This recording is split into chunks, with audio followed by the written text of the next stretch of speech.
परम पावन प्रयाग की पुण्य भूमि में विराजमान समस्त विद्वत जन, भगवत चरणानुरागी समस्त भक्त वृंद एवं भक्तिमती माता,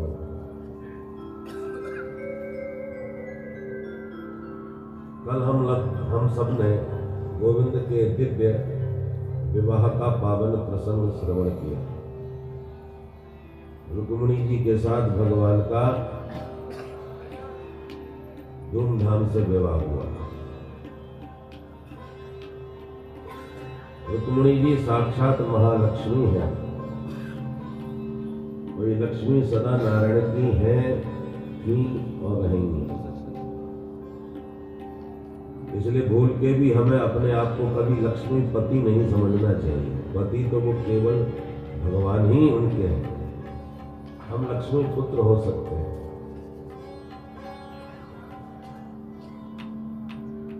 जैसे कोई राष्ट्र का पुत्र तो हो सकता है, राष्ट्र का पिता होना उचित नहीं। तो जबरदस्ती राष्ट्रपिता थोप दिए गए। बाकी सब राष्ट्र के पुत्र ही होते हैं, पिता कोई नहीं। ऐसे ही लक्ष्मी के हम पुत्र हो सकते हैं। लक्ष्मी पति तो केवल भगवान नारायण ही है। भूपति श्रीपति भगवान ही है और कोई नहीं हो सकता।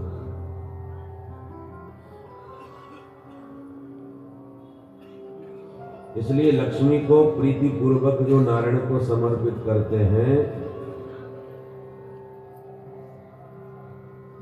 तो लक्ष्मी और नारायण दोनों के कृपा पात्र बनते हैं। और जो शिशुपाल की तरह लक्ष्मी पति बनने का प्रयास करते हैं वो शिशुपाल की तरह ही रोते हैं। इसलिए भगवान नारायण के अनंत रूप हैं, अनेक रूप आया। प्रभु का जो रूप आपको प्रिय लगता हो, वो यज्ञ नारायण भी है, वो विप्र नारायण भी है, वो संत नारायण भी है, वो दरिद्र नारायण भी है। तुम्हें कौन सा रूप प्रिय है, उसी में अपनी लक्ष्मी का विनियोग समर्पण करें नारायण के भाव से, तो लक्ष्मी नारायण दोनों की कृपा रहेगी। अन्यथा नारायण किसी न किसी रूप में लक्ष्मी का रुक्मिणी की तरह पाणी ग्रहण करके हरण करके ले जाएंगे। तो हरि हरण करें उससे पहले आप ही हरि के साथ लक्ष्मी का वरण कर लें, तो यश कीर्ति की प्राप्ति होगी।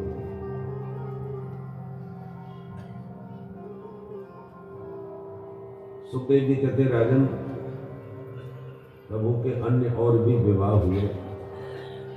एक सत्राजित नाम के राजा ने भगवान पर स्यमंतक मणि की चोरी का मिथ्या आरोप लगा दिया। तो चारों तरफ चर्चा होने लगी कि कृष्ण तो बचपन की चोर रहे हैं।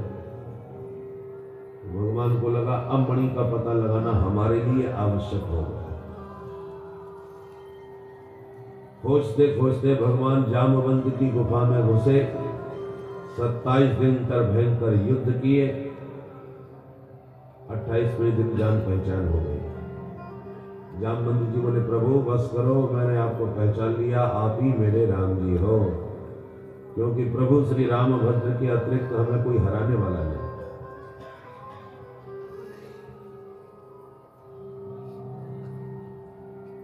अयोध्या के जब राजा बने राम जी, तो वानर भालुओं को बुला के कहा, जिसको जो चाहिए ले लो भाई, तुमने हमारी बहुत सहायता की।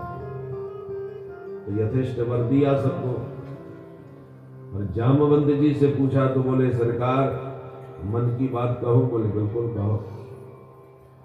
बोले राक्षसों से युद्ध तो हुआ, पर हमें अपने ढंग का, अपने मतलब का कोई वीर ऐसा नहीं मिला जिससे लड़के हमको संतुष्टि मिले।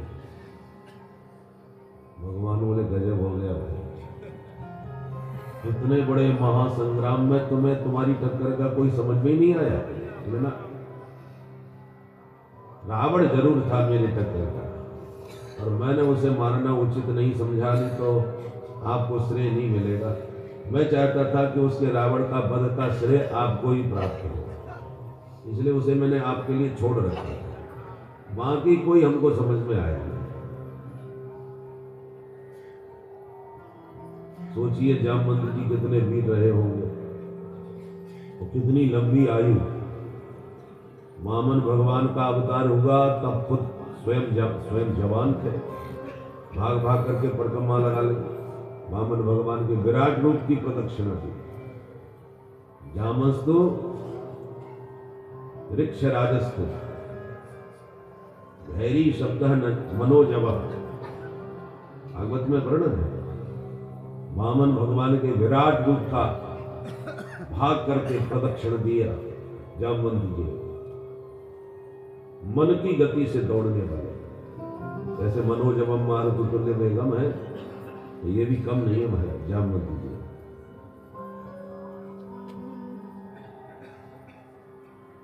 तो और फिर राम अवतार में तो भगवान के दल में ही भर्ती थे,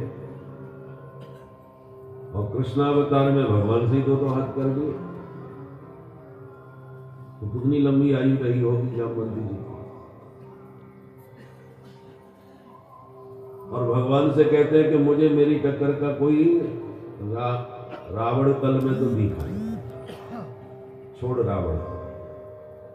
जबकि वर्णन आता है कि कोई ये कहे कि राम रावण युद्ध कैसे हुआ, तो कोई उदाहरण नहीं है, कोई उपमा नहीं है। जैसे कोई कहे सागर कैसा होता है, तो सागर सागर जैसा ही होता है। आकाश कैसा होता है, आकाश आकाश जैसा ही होता है। तो राम रावण युद्ध कैसा हुआ, बोले राम रावण युद्ध जैसा ही हुआ, कोई उदाहरण नहीं। गगनः गगनाकारं सागरः सागरोपमः राम रावण योर युद्धम राम रावण योरेव, कोई उदाहरण नहीं। और जामवंती जी कहते हमको कोई जमा नहीं है। तो अच्छा कहना क्या चाहते हो ये बताओ। बोले प्रभु रावण को तो आपने निपटा दिया, अब मेरा मन है एक बार आपसे ही दो हाथ हो जाए, तब हमारी पूरी संतुष्टि होगी। तो भगवान मुस्कुराए और बोले देखो हम मर्यादा पुरुषोत्तम है, और ये मर्यादा विरुद्ध है कि स्वामी सेवक आपस में कुश्ती लड़े। तुम हमारे सेवक बनके इतने दिन तक हमारे दल में सम्मिलित रहे, अब हम तुमसे लड़े ये उचित नहीं। पर इच्छा प्रकट की है तो आज नहीं तो कल तुम्हारी एक दिन ये इच्छा पूरी जरूर करेंगे। तो आज भगवान ने कृष्णावतार में खूब जम के पिटाई करी और उनकी नस नस ढीली करके पूरी इच्छा पूर्ण कर दी। इसलिए पहचान भी है आप ही प्रभु श्री राम। कैसे आना हुआ, तो भगवान ने कारण बताया कि मणि तुम्हारे पास है और चोरी हमें लगाई जा रही है, इसी का पीछा करते करते आ गए आपके पास। जामवंत जी बोले मणि तो हम अपनी बेटी जाम्बवती को दे चुके, पुत्री को दिया हुआ धन पिता नहीं लेगा, आपको कैसे दो। भगवान बोले जैसे भी दो, पर मणि तो लेके ही जाएंगे। ये तो ऐसी बात है, सरकार तो आप हमारी बिटिया से विवाह कर लो, दहेज में हमसे मणि ले लो, भाई जैसी आपकी मर्जी। फिर क्या था, जंगल में मंगल हुआ और जाम्बवती के साथ प्रभु का विवाह करके मणि दे करके प्रभु को विदा किया। ऐसे ये दूसरा विवाह हो गया। लौट के आए तो सत्राजित को सभा में बुला के भगवान उनकी मणि उन्हें वापस दिए और सावधान भी किया कि तुम्हारे कारण हमारी कितनी अपकीर्ति हुई। सब लोग कहने लगे कृष्ण तो बचपन से ही चोर रहा है, मणि चुरा ली होगी।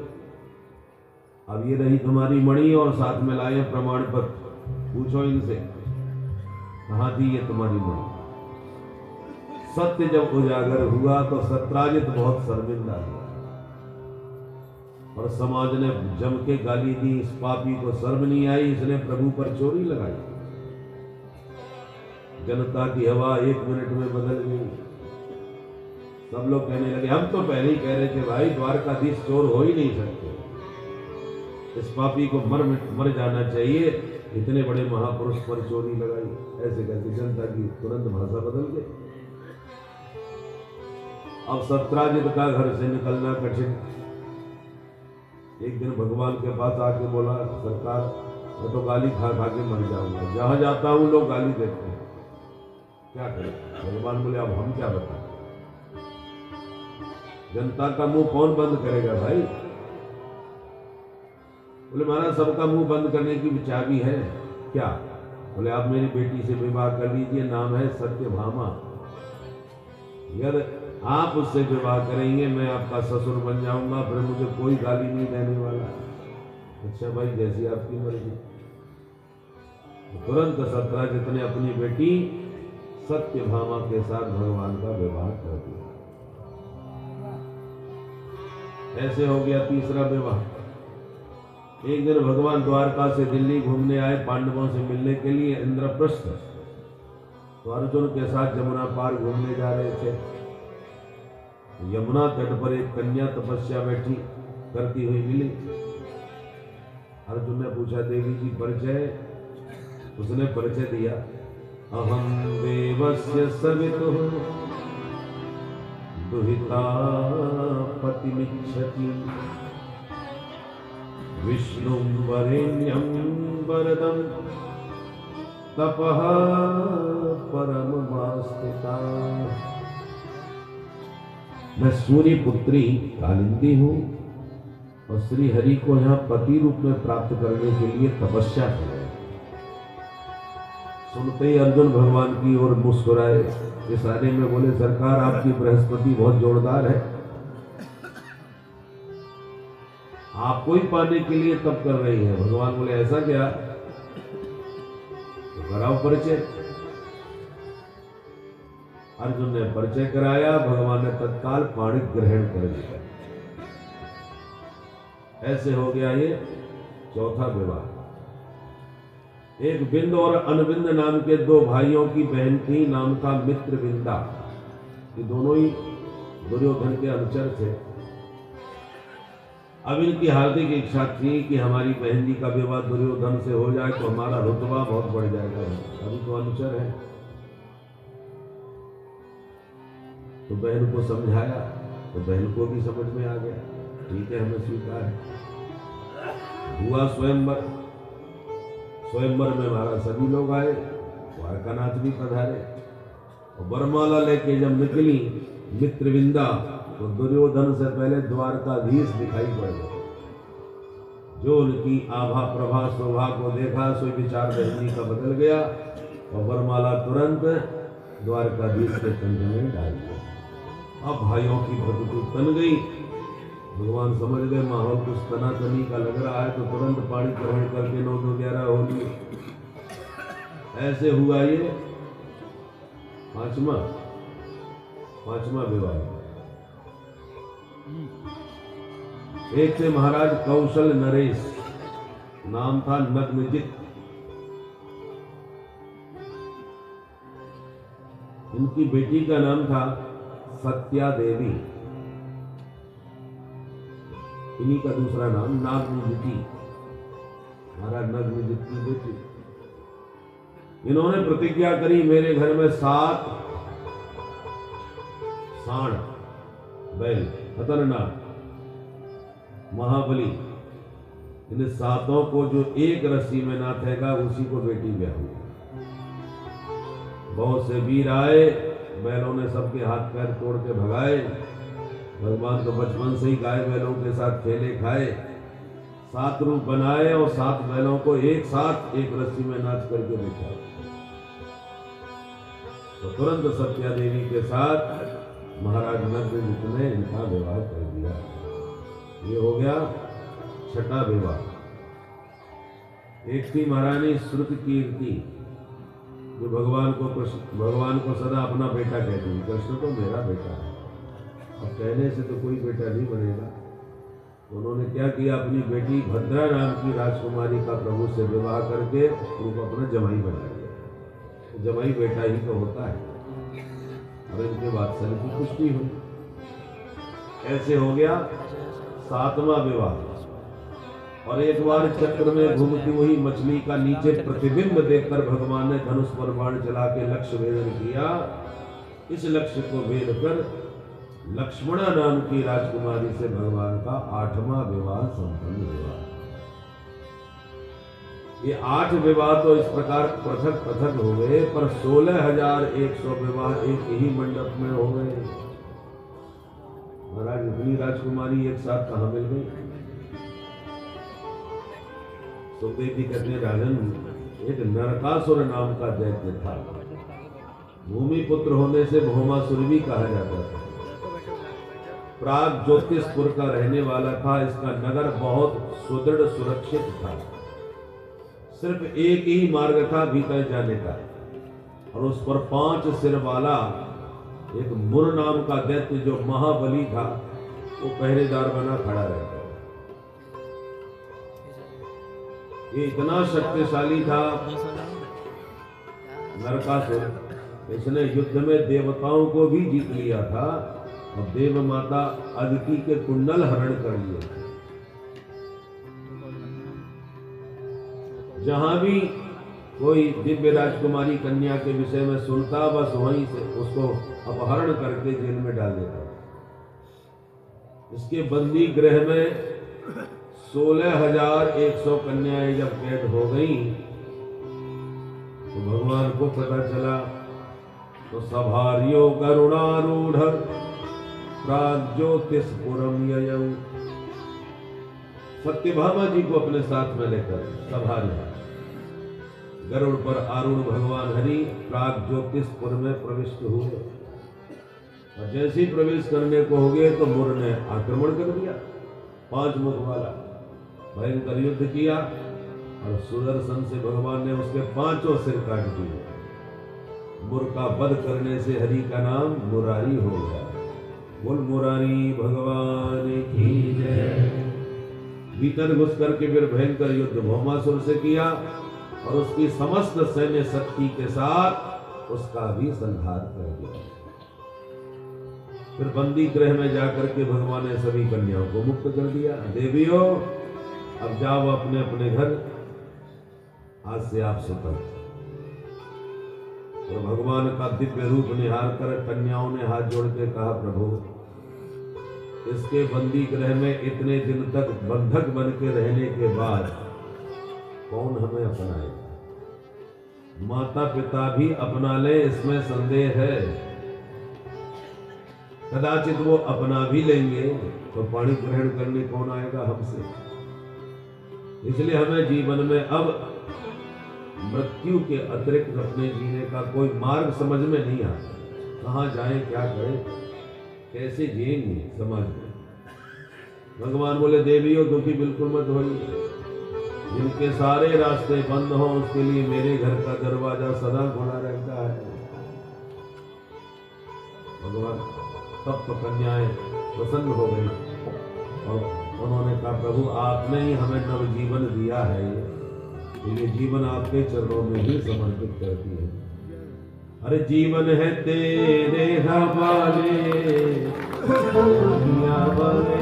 जीवन है तेरे, जीवन है तेरे हवाले, मुरलिया वाले। जीवन है तेरे हवाले, मुरलिया वाले। जीवन है तेरे हवाले, मुरलिया वाले। जीवन है तेरे हवाले, मुरलिया वाले। आपके मुरलिया वाले, प्यारे मुरलिया वाले। आपके मुरलिया वाले, प्यारे मुरलिया वाले। ओ मुरलिया वाले, प्यारे मुरलिया वाले। ओ मुरलिया वाले, प्यारे मुरलिया वाले। जीवन है तेरे हवाले, मुरलिया वाले। जीवन है तेरे हवाले, मुरलिया वाले।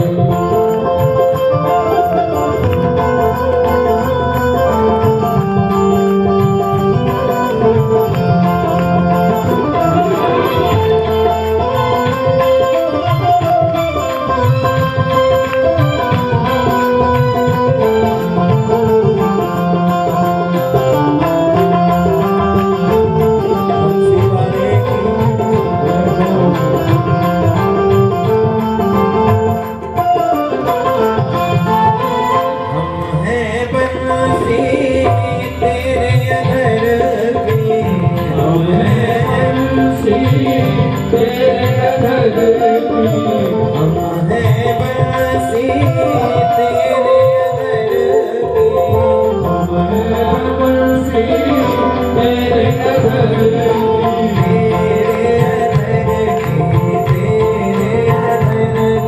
तेरे अधर की, तेरे अधर की,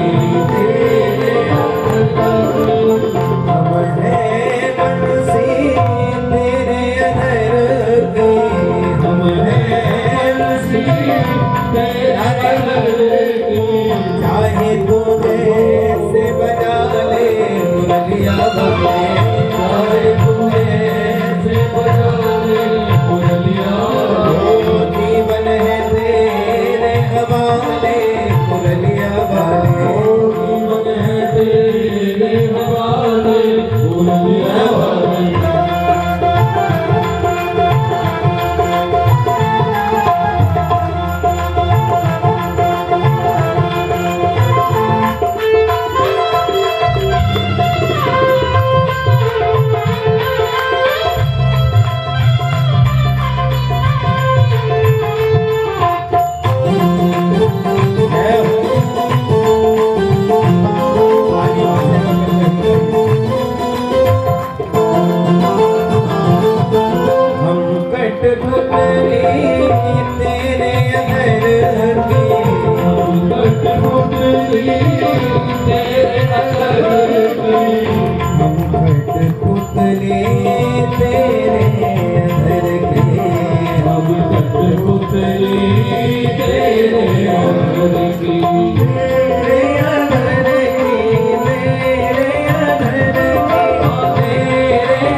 तेरे हाथ की,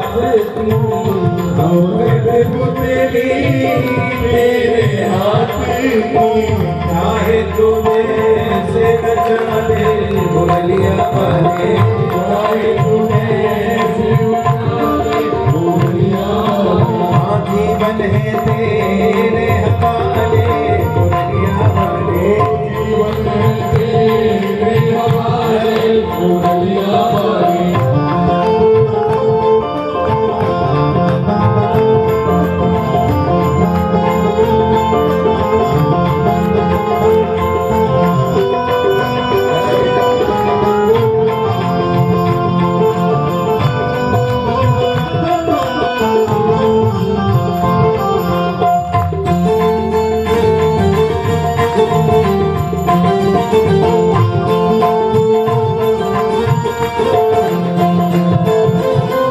अपने चरण का दास बना के, अपने चरण का दास बना के, दास बना के, दास बना के, दास बना के, दास बना के, अपने चरण का दास बना के, अपने चरण का वृंदावन में बसा ले मुरलिया वाले, वृंदावन में बसा ले मुरलिया वाले, जीवन है तेरे हवाले मुरलिया वाले, जीवन है तेरे हवाले मुरलिया वाले, आके मुरलिया वाले प्यारे मुरलिया वाले, आके मुरलिया वाले प्यारे मुरलिया वाले, आके मुरलिया वाले प्यारे मुरलिया वाले, आके मुरलिया वाले प्यारे मुरलिया वाले, जीवन है तेरे हवाले मुरलिया वाले, जीवन है तेरे हवाले मुरलिया वाले, जीवन है तेरे हवाले मुरलिया वाले, जीवन है तेरे हवाले मुरलिया वाले, मुरलिया वाले, मुरलिया वाले, मुरलिया वाले, मुरलिया वाले, प्यारे मुरलिया वाले, मुरलिया वाले, मुरलिया वाले, मुरलिया वाले, मुरलिया वाले।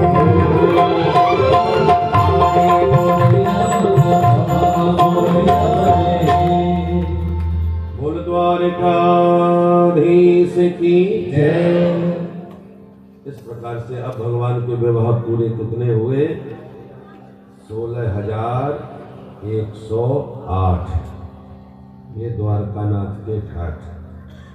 समय पा करके प्रत्येक रानी से फिर 10-10 बेटा हो गए और एक एक बिटिया भी। अब भगवान के बच्चे कितने हुए तो आप घर में जाके हिसाब लगा लें। 16,108 गुणे 10 बराबर 1,61,080 इतने बेटा हुए। फिर धीरे धीरे बच्चे बड़े हो गए, फिर बच्चों के विवाह हुए, फिर बच्चों के भी बच्चे हुए, तो परिवार बढ़ता गया। एक दिन वो आया कि भगवान के अपने परिवार की संख्या हो गई 56 करोड़। 56 करोड़ संख्या का भगवान का अपना निजी परिवार था। इसकी हिम्मत जो कह दे महाराज सपरिवार पधारी है। बोलो राधे राधे। इतना बड़ा भगवान का परिवार। और हम लोग आजकल कहते हैं संख्या बहुत बढ़ गई भाई।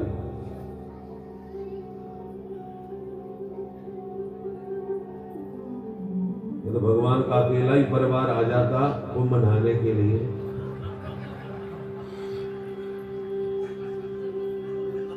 तो कुंभ से कम थोड़ी, जहां जाए वही कुंभ लग जाए। हम लोग आजकल कहते हैं हम दो हमारे दो, आजकल दो में भी कहते हैं नहीं दो भी ज्यादा है भाई, एक ही बहुत है। हम दो हमारा एक। और हम लोग सनातनी सब एक और दो में ही टिके हुए हैं, जबकि इसी देश में कुछ लोग कहते हैं हम 5 हमारे 25। वो अपने अभियान को आगे बढ़ाए जा रहे हैं।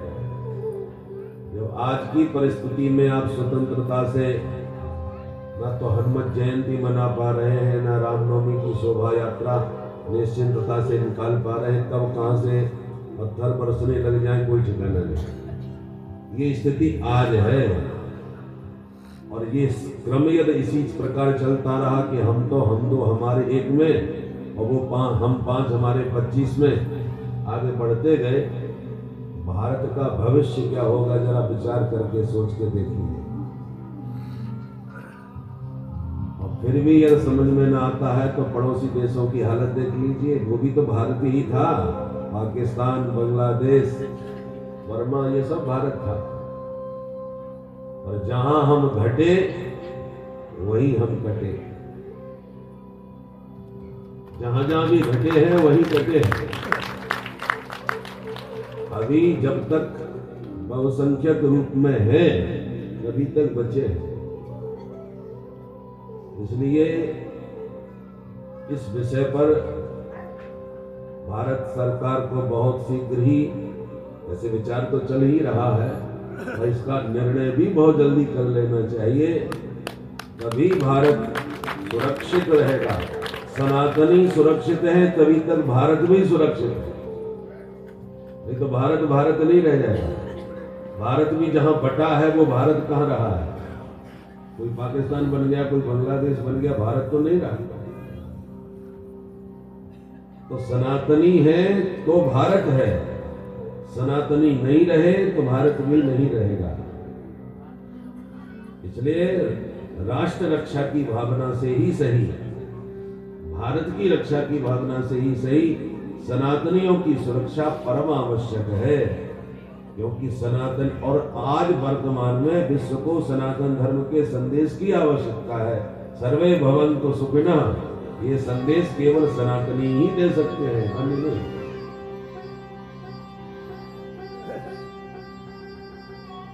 तो इस प्रकार इतने विशाल परिवार के बीच में भी माधव मुस्कुराते हुए सदा मस्त रहते हैं। कभी रुक्मिणी जी से हास्य विनोद करने लग जाते हैं। एक दिन अचानक पूछ दिया, रुक्मिणी एक बात बताओ, तुमने हमसे विवाह क्यों किया? रुक्मिणी हैरान, और कब पूछ रहे हैं? जब 10 पुत्रों के पिताजी बन गए। अब बताओ झगड़ा वाली बात है कि नहीं? 10 पुत्रों के पिता बन के आप पत्नी से पूछो कि तुमने हमसे विवाह क्यों किया था, तो वो 2-4 नहीं सुनेगी क्या कि बुढ़ापे में आज तुम्हें होश आ रहा है? तो भगवान ने लड़ने के लिए ही प्रश्न किया था कि वो झगड़ा हो। क्यों? भगवान ने मन में सोचा कि सत्यभामादिक रानियां तो कभी कभी कोप भवन में बैठ जाती हैं और मैं उनको समझा मना भी लेता हूँ, और मेरी रुक्मिणी जो सबसे पहले मेरे से विवाह करके घर में आई है, आज तक कभी उनका मुख मैंने कोप में नहीं देखा, सदा मुस्कुराती हंसती रहती है। तो आज जरा कुपित करके देखता हूँ कोप में इनका मुखमंडल कैसा लगेगा। तो कौतुकी भगवान ठहरे, इसलिए जानबूझ के झगड़े की बातें कर, क्यों किया तुमने विवाह? रुक्मिणी क्या जवाब देती बेचारी, सोच में पड़ गई, मौन रही कि आज इनको क्या हो गया, क्यों पूछ रहे हमसे ऐसा। तो धीरे धीरे बेचारी हवा किए जा रही है। और भगवान तिरछी निगाह से चेहरा देखते हैं, इनके चेहरे पे तो कोई क्रोध की मुद्रा नहीं। तो फिर दूसरा प्रश्न कर देते हैं, देखो देवी, या तुम ये कहो कि तुम्हारे गुण सुन करके रीझ गई। बहुत सुना था तुम्हारे बारे में, पत्र में भी तुमने यही लिखा था, सुत्वा गुणान। देखा तो नहीं था ना, सिर्फ सुना था। और सुनाया किसने? ये बाबा बैरागियों ने, अकिंचन। ये बाबा बैरागी मुझसे प्रेम करते हैं, मैं भी इनको खुश करता रहता हूँ, तो ये मेरी महिमा गाते रहते हैं। अपना वीडियो रिकॉर्ड करो, इनकी बातों में आकर, बाबाओं की बातों में आकर के उन्होंने मुझे स्वीकार कर दिया। भाई मुझे तो अब तक कोई ऐसा गुण नजर नहीं आया, बहुत अद्भुत अलौकिक कुछ हो। क्या गुण देखा तुमने मेरे अंदर? फिर जाने दो, गुण को रहने दो, कम से कम खानदान तो देखा होता। पता है लोग मेरे को नंद का लाला समझ कहते हैं, तो कुछ लोग जो वसुदेव का बेटा कहते हैं। हमारी तो मैया बाप का ही ठिकाना नहीं। यदि ये कहो कि तुम महावीर थे, तुम्हारी वीर गाथाएं बहुत सुनी थी, तो देवी जी वीर होते तो अपनी जन्मभूमि मथुरा को छोड़ के समुद्र में घुसे न बैठे होते। जरासंधादि महाबलियों के भय से मैं यहाँ छुपा बैठा हूँ समुद्र के बीच। और तो और तुम्हारे भाई भी हमसे बैर मानते हैं, हमारा विरोध करते हैं, हमको रणचोर कहते हैं। वैसे सच तो यह है कि तुम्हारे परिवार ने तो तुम्हारे लिए शिशुपाल को पसंद किया। भाई दूल्हा बन के बैंडबाजी के साथ बारात लेके तो वही पहुंचा था ना। वो तो हम तुम्हारा पत्र पढ़ के चले आए और तुम हमारे साथ चली आए। ये बताओ शिशुपाल में क्या कमी थी? अब रुक्मिणी की तो धड़कन बढ़ती जा रही है कि हे भगवान, तुम भांग पी के तो नहीं आ गए? कितने साल बीत गए विवाह के और आज कैसी बहकी बहकी बातें कर रहे हैं। और भगवान आज पूरे मूड में है कि आज इनको नाराज करके ही छोड़ूंगा। और रुक्मिणी क्रोध तो करनी है ही, और भीतर ही भीतर कांप रही है कि ये हो क्या रहा है, इनको बोल कैसे रहे। और भगवान बोले जा रहे, अंत में बोले देखो, मुझे तो शिशुपाल में कोई कमी नजर आई। अच्छा भला था, चेदी नरेश दमघोष का पुत्र, उससे विवाह होता तुम्हारा तो आज तुम भी महारानी बनी बैठी होती चेदी देश की। अपने राम राजा नहीं है, राजा महाराज उग्रसेन है, हम तो उनके दास हैं। हमारे साथ तो दासी बन के रहना पड़ता है। मैं तो कहता हूं अब भी कुछ नहीं बिगड़ा है। जो ये शब्द सुने, रुक्मिणी का हाथ का पंखा दूर गिरा। रुक्मिणी को तो चक्कर आ गया, और जैसे ही गिरने को हुई, भगवान तुरंत चतुर्भुज रूप में दौड़ करके रुक्मिणी को थाम लिए, संभाल लिए। दो भुजाओं से संभाला, एक भुजा से पंखा चला, जल छिड़का। पर्यंकादवरुयासु तामुत्थाप चतुर्भुज। पर्यंक पर भगवान ने चतुर्भुज रूप से रुक्मिणी को संभाला, और फिर जोर से हंसते हुए कहा, देवी जी मैं तो ऐसे ही हास्य विनोद कर रहा था। जब रुक्मिणी की होश में आई तो भगवान ने प्रेम से समझाया, अयम ही परमो लाभ ग्रहेषु गृहमेधिना यन्नमयनीयते याम प्रियया विनुभामिनी। हरि भामिनी, अयम ही परमो लाभ। मैंने तुम्हें मुस्कुराते हुए हमेशा देखा, तो मेरा मन था कि आज तुम थोड़ा नाराज होकर कुछ खरी खोटी मुझे सुना। और उस समय तुम्हारा मुख कैसा होगा, वो मेरी उत्कंठा थी देखने की। मुखम च प्रेम संरंभ, मुखम च प्रेम संरंभ स्फुरिता धनमीक्षितुम, कटाक्षे पारुणापांगम सुंदर भ्रकुटीकटम। तुम्हारा जो परम सुंदर मनोहर मुख चंद्र है, कोप में ये कैसा होगा, तुम्हारे भ्रकुटी कैसे तनेगी और तुम्हारे अधर कोप में कैसे फड़केंगे, ये सब देखने के लिए मैं तुम्हें छेड़ रहा था। क्योंकि गृहस्थों की जीवन में यही एकमात्र सुख है। बाकी तो नॉन तेल लकड़ी के पीछे बेचारा दिन भर भागता ही रहता है। भागम भाग है, गृहस्थ जीवन में क्या सुख। एक ही सुख है कि घर में आओ तो अपनी प्राण प्रिया पत्नी के साथ हास्य विनोद मनोरंजन करके वो सब प्रपंचों को बुला देते हैं। पूज्यपाद श्री स्वामी विश्वाश्रम जी महाराज कहा करते थे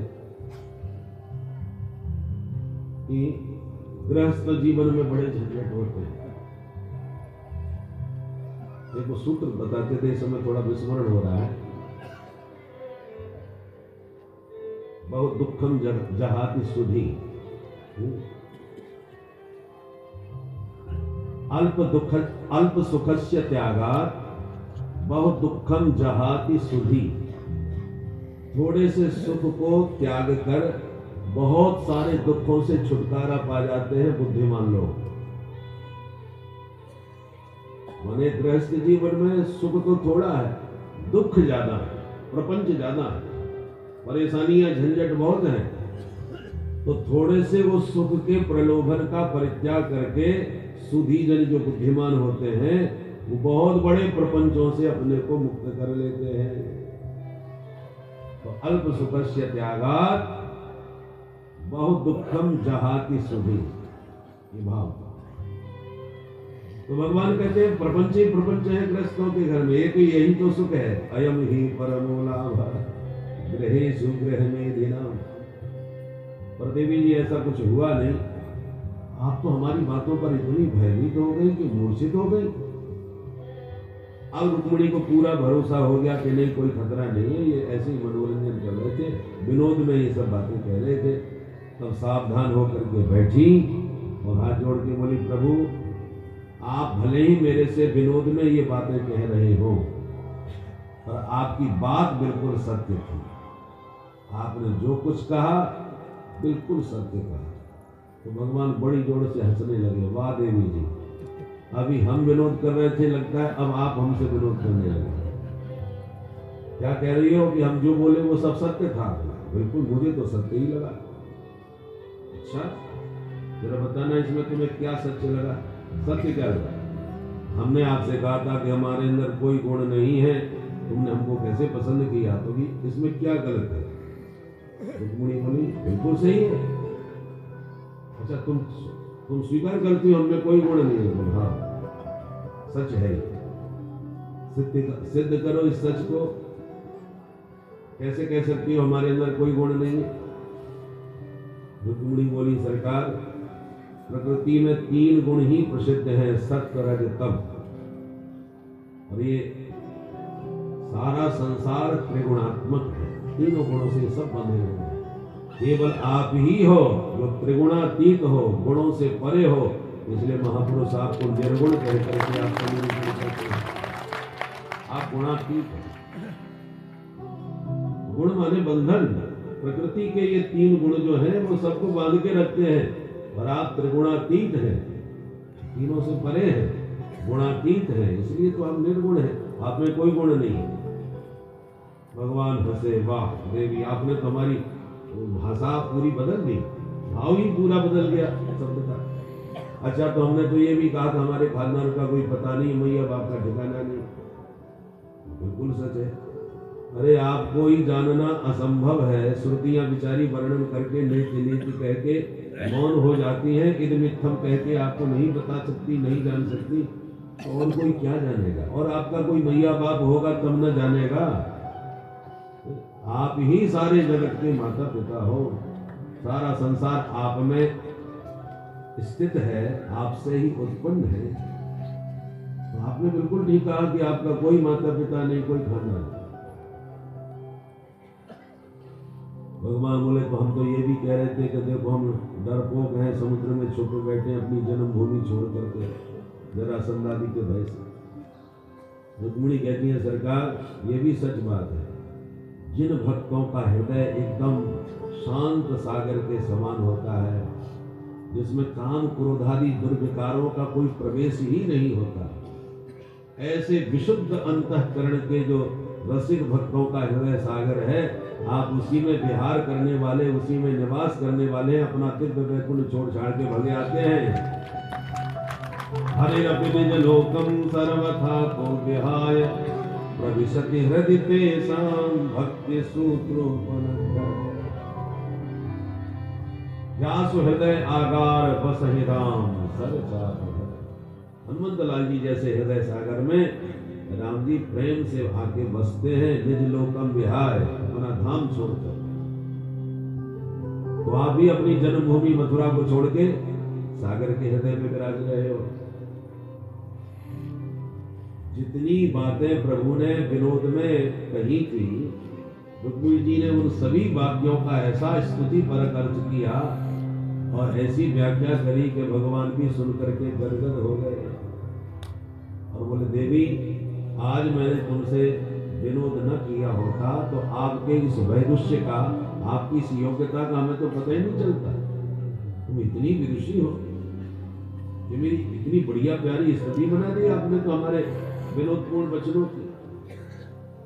सुखदेव जी कहते राजन, इस प्रकार भगवान हास्य विनोद करते हुए इतने बड़े विशाल परिवार में सदा प्रसन्न चित्त रहते थे, सिर पकड़ के मुंह लटका के कभी नहीं बैठे। ये प्रभु की विशेषता है। और जैसे भगवान के विवाह हो गए वैसे उनके पुत्र पौत्रादिकों के भी हो गए। सभी कथा, सभी ये विवाह में विचित्रता ही रही।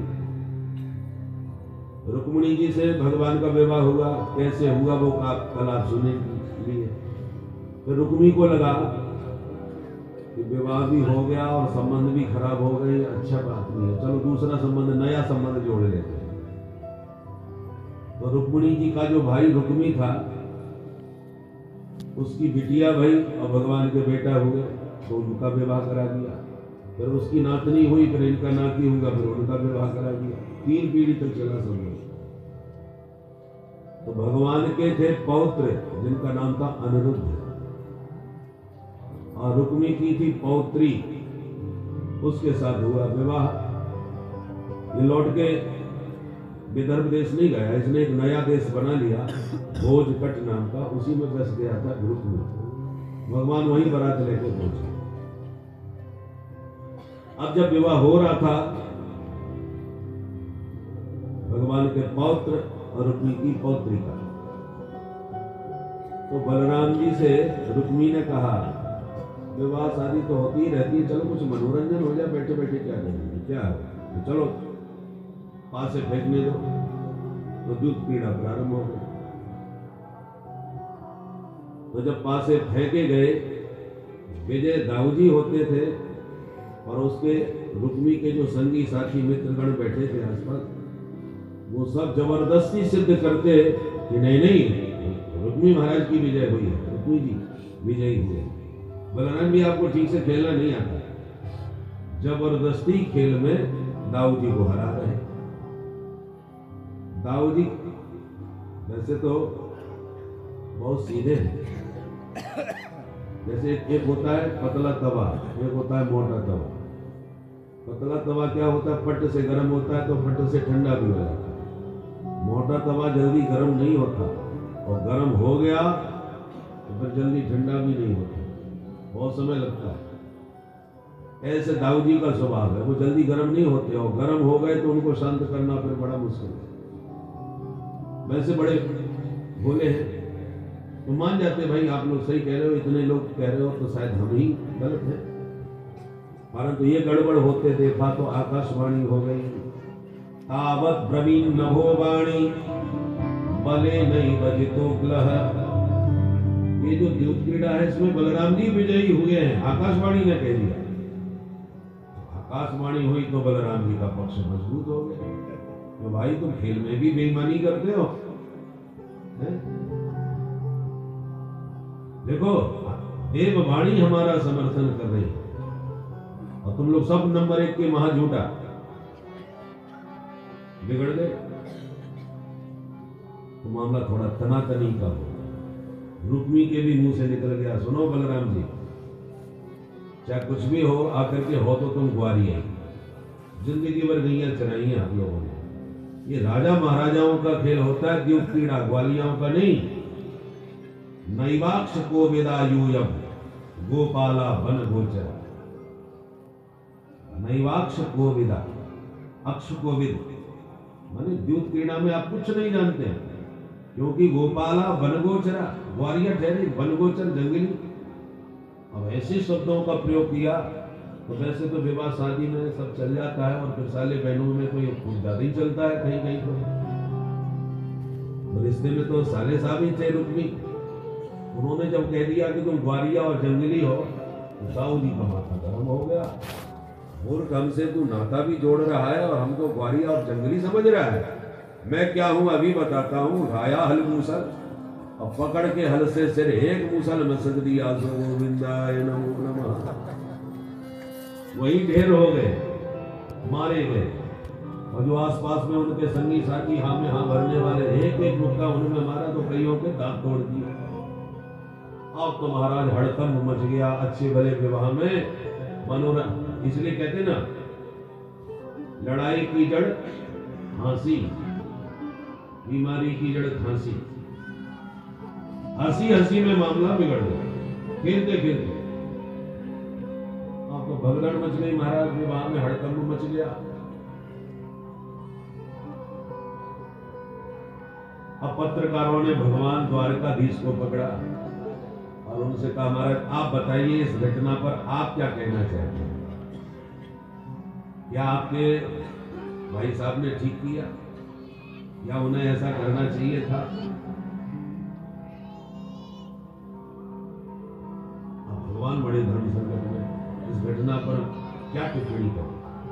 यदि ये कहते हैं कि नहीं, हमारे भाई का उन्होंने अपमान किया, उपहास कर रहे थे, इसलिए हमारे भाई साहब ने बिल्कुल ठीक कहा, जो किया वो सही किया।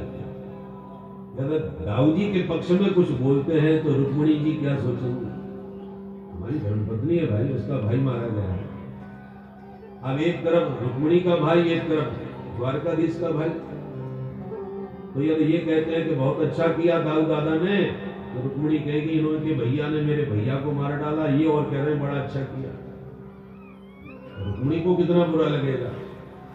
और यदि ये कहे कि नहीं ऐसा नहीं होना चाहिए था, अरे विवाह में मनोरंजन हास्य बचा प्रयास होता रहता है, तो दाऊ जी का माथा गर्म हो जाएगा। इस समय वैसी गर्मी में बैठे वो कहेंगे अच्छा ससुराल प्यार वही जब ते रूप कुटुंब भय तब ते। साले का पक्ष ले रहा है अपने भाई को छोड़ करके।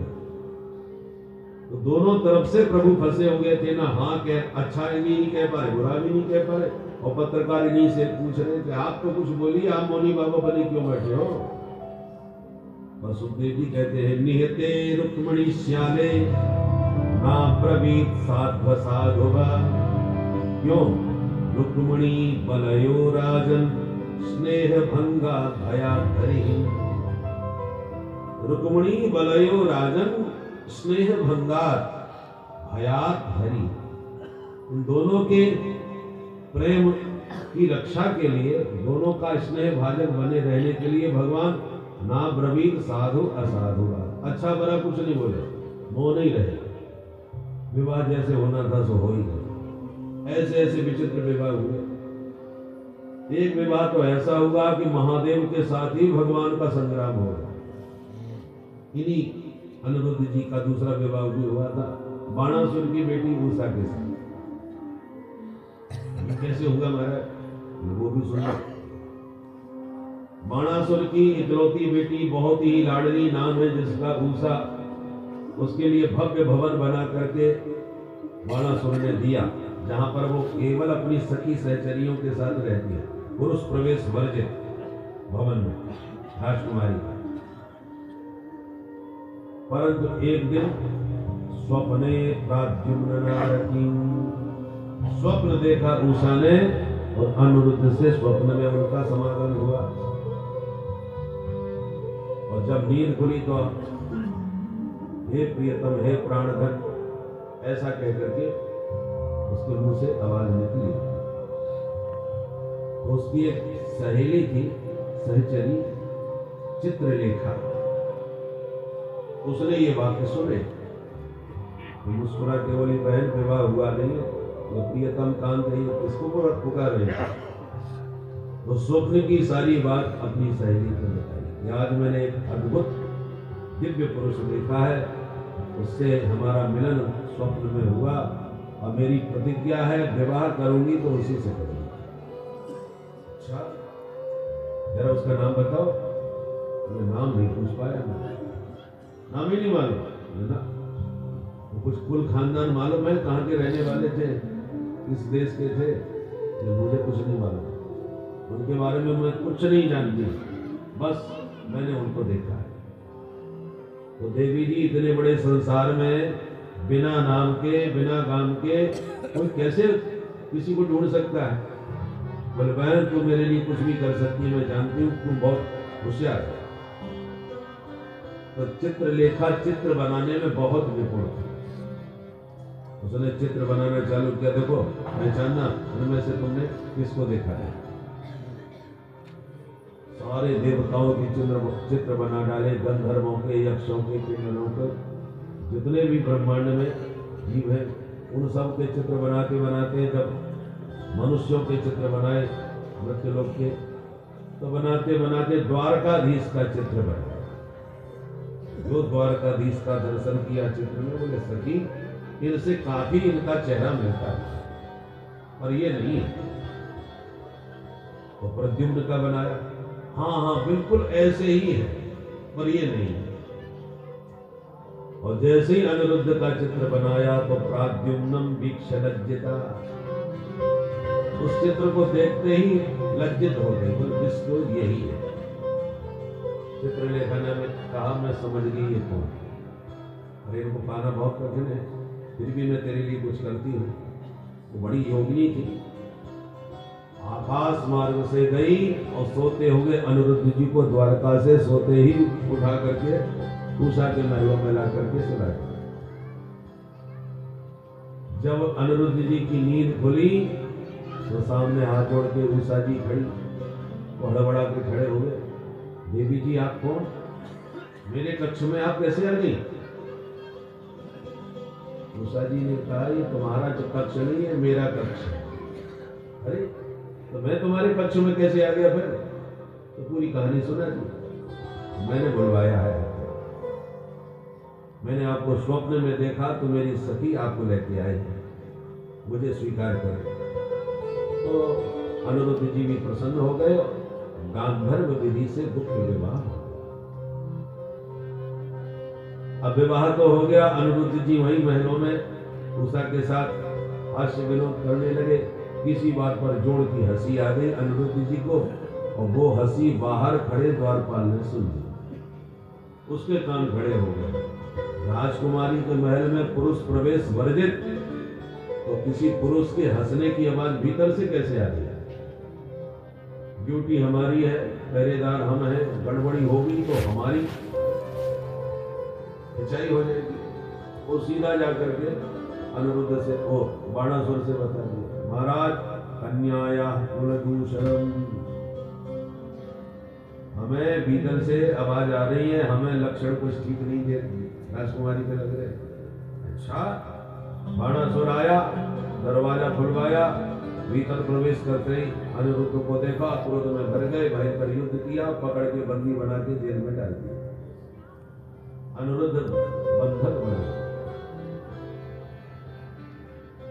नारद जी पहुंचे द्वारकाधीश के दरबार में। भगवान बोले, आइए देवर्षि, स्वागत है।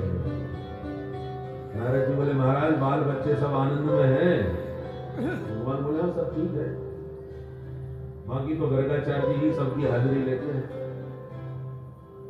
गर्गाचार्य जी ने कहा, महाराज आजकल हमें कुछ दिनों से ये अनिरुद्ध दिखाई नहीं पड़ रहा। नजर नहीं आता, खैर हाजिर है। भगवान बोले नारद जी इसका मतलब आपको पता है?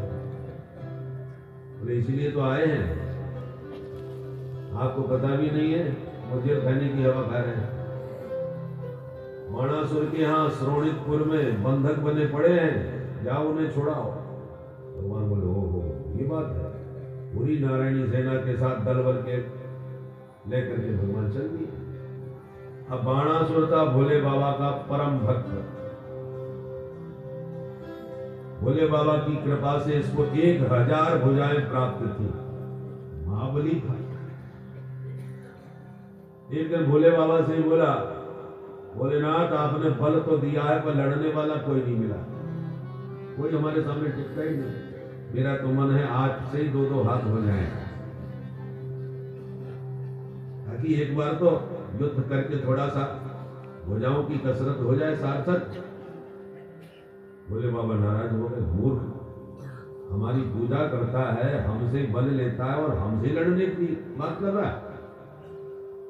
तेरे से मैं क्या लड़ूंगा? ले ये झंडा, इस ध्वजा को अपने महलों में ऊपर लगा दे। जिस दिन ये ध्वजा गिर के पीछे आए, समझ लेना तेरी इच्छा पूरी करने वाला हो गया। तो वो ध्वजा दे रखी थी। उधर भगवान ने सेना के साथ जैसे ही प्रस्थान किया श्रोणितपुर की ओर, तो उसकी ध्वजा नीचे गिरी। ध्वजा नीचे गिरी तो घबरा गया। इसका मतलब मुझ पर बड़ा भारी संकट आने वाला है। तो भोले बाबा की चरण पकड़ लिया, बाबा बुरा भला जैसा भी हूं आपका हूं, मुझे बचाना। आशुतोष भगवान को चिंता मत कर बच्चा, हम हैं, चलो क्या बात है। बोले मेरे झंडा गिर गया, आज मुझ पर कोई संकट आएगा। भोले बाबा दरवाजे पर नगर के द्वार पर त्रिशूल तान के खड़े हो। बोले घबराओ मत, हम खड़े हैं, तुम डरो मत।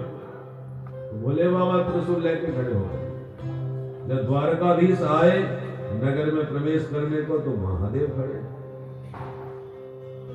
भोलेनाथ ने कहा, अरे भोले बाबा। भोले बाबा से द्वारकाधीश बोले, आप यहाँ क्या कर रहे हैं? भोलेनाथ ने कहा, आप बताइए आप यहाँ कैसे आए? तो भगवान ने अपनी समस्या सुनाई। हमें पता चला कि श्रोणितपुर में हमारे पौत्र को बंधक बना रखा है बाणासुर, उसी को छुड़वाने आए हैं और उसको दंड देने आए हैं। आप यहाँ क्या कर रहे हैं? भोले बाबा ने कहा, महाराज हम उसी की रक्षा में खड़े हैं, चेला वो हमारा ही है, उसको हमने वचन दिया है कि बेटा तुम निश्चिंत रहो, हम तुम्हारी सुरक्षा में खड़े हैं, इसलिए हम आपको भीतर तो जाने नहीं देंगे, क्योंकि चेला को वचन दिया है। भगवान बोले, भोले बाबा तो फिर आप ही मैदान में आ जाओ, क्योंकि भीतर तो हम जाएंगे, उसको तो जवाब जरूर देंगे, ऐसी बात है तो आ जाओ मैदान में। फिर क्या था, हो गई तनातनी और इतना भयंकर युद्ध हुआ कि भोले बाबा ने अपना पाशुपतास्त्र छोड़ दिया, भगवान ने भी अपना नारायणास्त्र छोड़ दिया, बड़े बड़े दिव्यास्त्रों का प्रयोग होने लगा, माने आजकल की भाषा में परमाणु प्रयोग, भयंकर युद्ध हुआ। तब ऋषि मुनि सब प्रकट हो गए, बोले महाराज क्या महाप्रलय करने का विचार है? ऐसे आप महाशक्तियां लड़ेंगी तो क्या होगा? महाराज प्रजा की रक्षा होनी चाहिए। फिर दोनों ने अपना अपना ज्वर छोड़ा, माहेश्वर ज्वर और वैष्णव ज्वर, दोनों के बीच युद्ध हुआ और उस युद्ध में जब वैष्णव ज्वर ने माहेश्वर ज्वर को पराजित कर दिया, तो माहेश्वर ज्वर ने भगवान की स्तुति करी 4 श्लोकों में। इन 4 श्लोकों की ज्वर स्तुति का नित्य पाठ करने से ज्वर बाधा नहीं सकता है। नमामि त्वानंत शक्तिं परेशं सर्वात्मानं केवलं व्यक्तिमात्रं विश्वोत्पत्ति स्थान संरोध हेतुं यत्तद् ब्रह्म ब्रह्मलिंगं प्रशान्तं कालो दैवं कर्म जीव स्वभावो द्रव्यं क्षेत्रं प्राण आत्मा विकारः तत्संघातो बीजरोह प्रवाहः तन्मायैषा तन्निषेधं प्रपद्ये नानाभावैर्नीलये रूपपन्ने देवान साधून लोक से तुम विभर्षि हंसुर्मार्गान हिंसया वर्तमानात् जनमयि तत्ते भार हाराय भूमे तब तो हम ते तेजसा दुस्सहेन शांत्योग्रेण तुलबणेन ज्वरेण तावत् तापो देहिना तिंघ्रिमूलम नो सेवेरन्यावदासानुबद्धा। ये 4 श्लोक ज्वर स्तुति के हैं। इनका नित्य पाठ करो तो ज्वर बाधा आपको नहीं सताएगी। किंतु इधर भगवान ने जर्मणास्त्र का प्रयोग कर दिया महादेव के ऊपर, जिससे भोले बाबा को बड़ी तेज उबासी आने लगी। जमाई लेते जाए, चुटकी बजाते जाए, जब उबासी आवे ना तो चुटकी बजाना चाहिए। तो भोले बाबा तो जमाई लेके चुटकी बजाते रहे और भगवान अपनी सेना के साथ भीतर घुस गए। अब बाणासुर ने युद्ध किया। 1000 भुजाओं में 500 धनुष और एक साथ हजारों बाणों का भगवान के ऊपर प्रयोग किया। भगवान ने सुदर्शन चक्र घुमाया और उसके हाथ काटने चालू किए। उसके एक एक करके सारे हाथ कटते हुए नीचे गिरने लगे, जैसे वृक्ष की शाखाओं को कुछ छांट देता है। इसकी आय माँ थी कोटरा देवी, उसको लगा कि अब तो महाराज नहीं बचने वाले, और निर्वस्त्र होकर के पुत्र की रक्षा के लिए भाग करके रणभूमि में आ गए। नग्न स्त्री को देखकर भगवान ने मुंह फेर लिया और अवसर पाके प्राण बचा करके बाणासुर भाग गया। सिर्फ 4 भुजाएं शेष बची, बाकी सब छांट गए। बाणासुर भागा, बंदी गृह में गया, भगवान के पौत्र अनिरुद्ध को मुक्त किया, अपनी बेटी उषा को साथ में लिया और दोनों को ला करके भगवान को समर्पित करके हाथ जोड़ करके क्षमा मांगी। झगड़ा खत्म। जिस बात का झगड़ा था वो खत्म हो गया। तो भगवान ने जर्मणास्त्र से मुक्त कर दिया महादेव को। तो भोले बाबा ने कहा, प्रभु आप यो क्षमा करें, चेला के चक्कर में मुझे आपसे भी 2 हाथ करने पड़े आज। तो भगवान मुस्कुरा के बोले, भोले बाबा ये आपका ही चेला नहीं है, मेरा भी कुछ है। अब ये रिश्तेदारी तो अभी नई नई बनी है, हमारा इसका बहुत पुराना नाता है। आपका नाता क्या है? भगवान कहते हैं ये मेरे परम भक्त प्रहलाद जी के वंश में जन्म लिया है, और प्रहलाद जी को मैंने आशीर्वाद दिया है कि 21 पीढ़ियां तार देगा, इसलिए मैं इसको अपने हाथ से मार ही नहीं सकता। प्रहलाद जो मेरे परम भक्त हैं, उनके वंशज को मैं कैसे मार सकता हूँ? प्रहलादाय वरो दत्तो न वध्यो में तमान्वयः। मैंने प्रहलाद जी को आशीर्वाद दिया। ऐसे मामला शांत हुआ। सुखदेव जी कहते राजन, तो इस प्रकार अनिरुद्ध के 2 विवाह हुए और दोनों में ही संग्राम विचित्र हुआ। अब एक दिन बाल गोपाल सब बोले, प्रभु कभी हमें घुमाने फिराने भी ले जाया करो। भगवान बोले ऐसी बात है तो चलो अभी घुमा लाते, गर्मियों का समय था। तो घूमते हुए एक बगीचा दिखाई पड़ा जो बहुत ही सघन शीतल और सुगंधित था। भगवान बोले स्थान बड़ा प्यारा लग रहा है, हम थोड़ा विश्राम करेंगे बच्चों, और आप लोग खेलो कूदो। तो बच्चे गेंद खेलने लगे। खेलते खेलते बच्चों की गेंद कुएं में गिरी। बच्चे दौड़े, कुएं में झांका, विशाल काय गिरगिट देख करके बच्चे दौड़े आए। प्रभु इतना बड़ा गिरगिट तो हमने कभी नहीं देखा, देखो कितना विशाल काय है। कौतूहलवश भगवान आए, गिरगिट को बाहर निकलवाए और प्रभु का स्पर्श पाते ही उसका शरीर छूट गया और उसमें से एक दिव्य महापुरुष प्रकट हो गया। प्रभु ने पूछा, कौन भगवान? श्रीमान जी आप कौन है? तो परिचय दिया, नगो नाम नरेंद्रोहम इक्ष्वाकु तनय प्रभु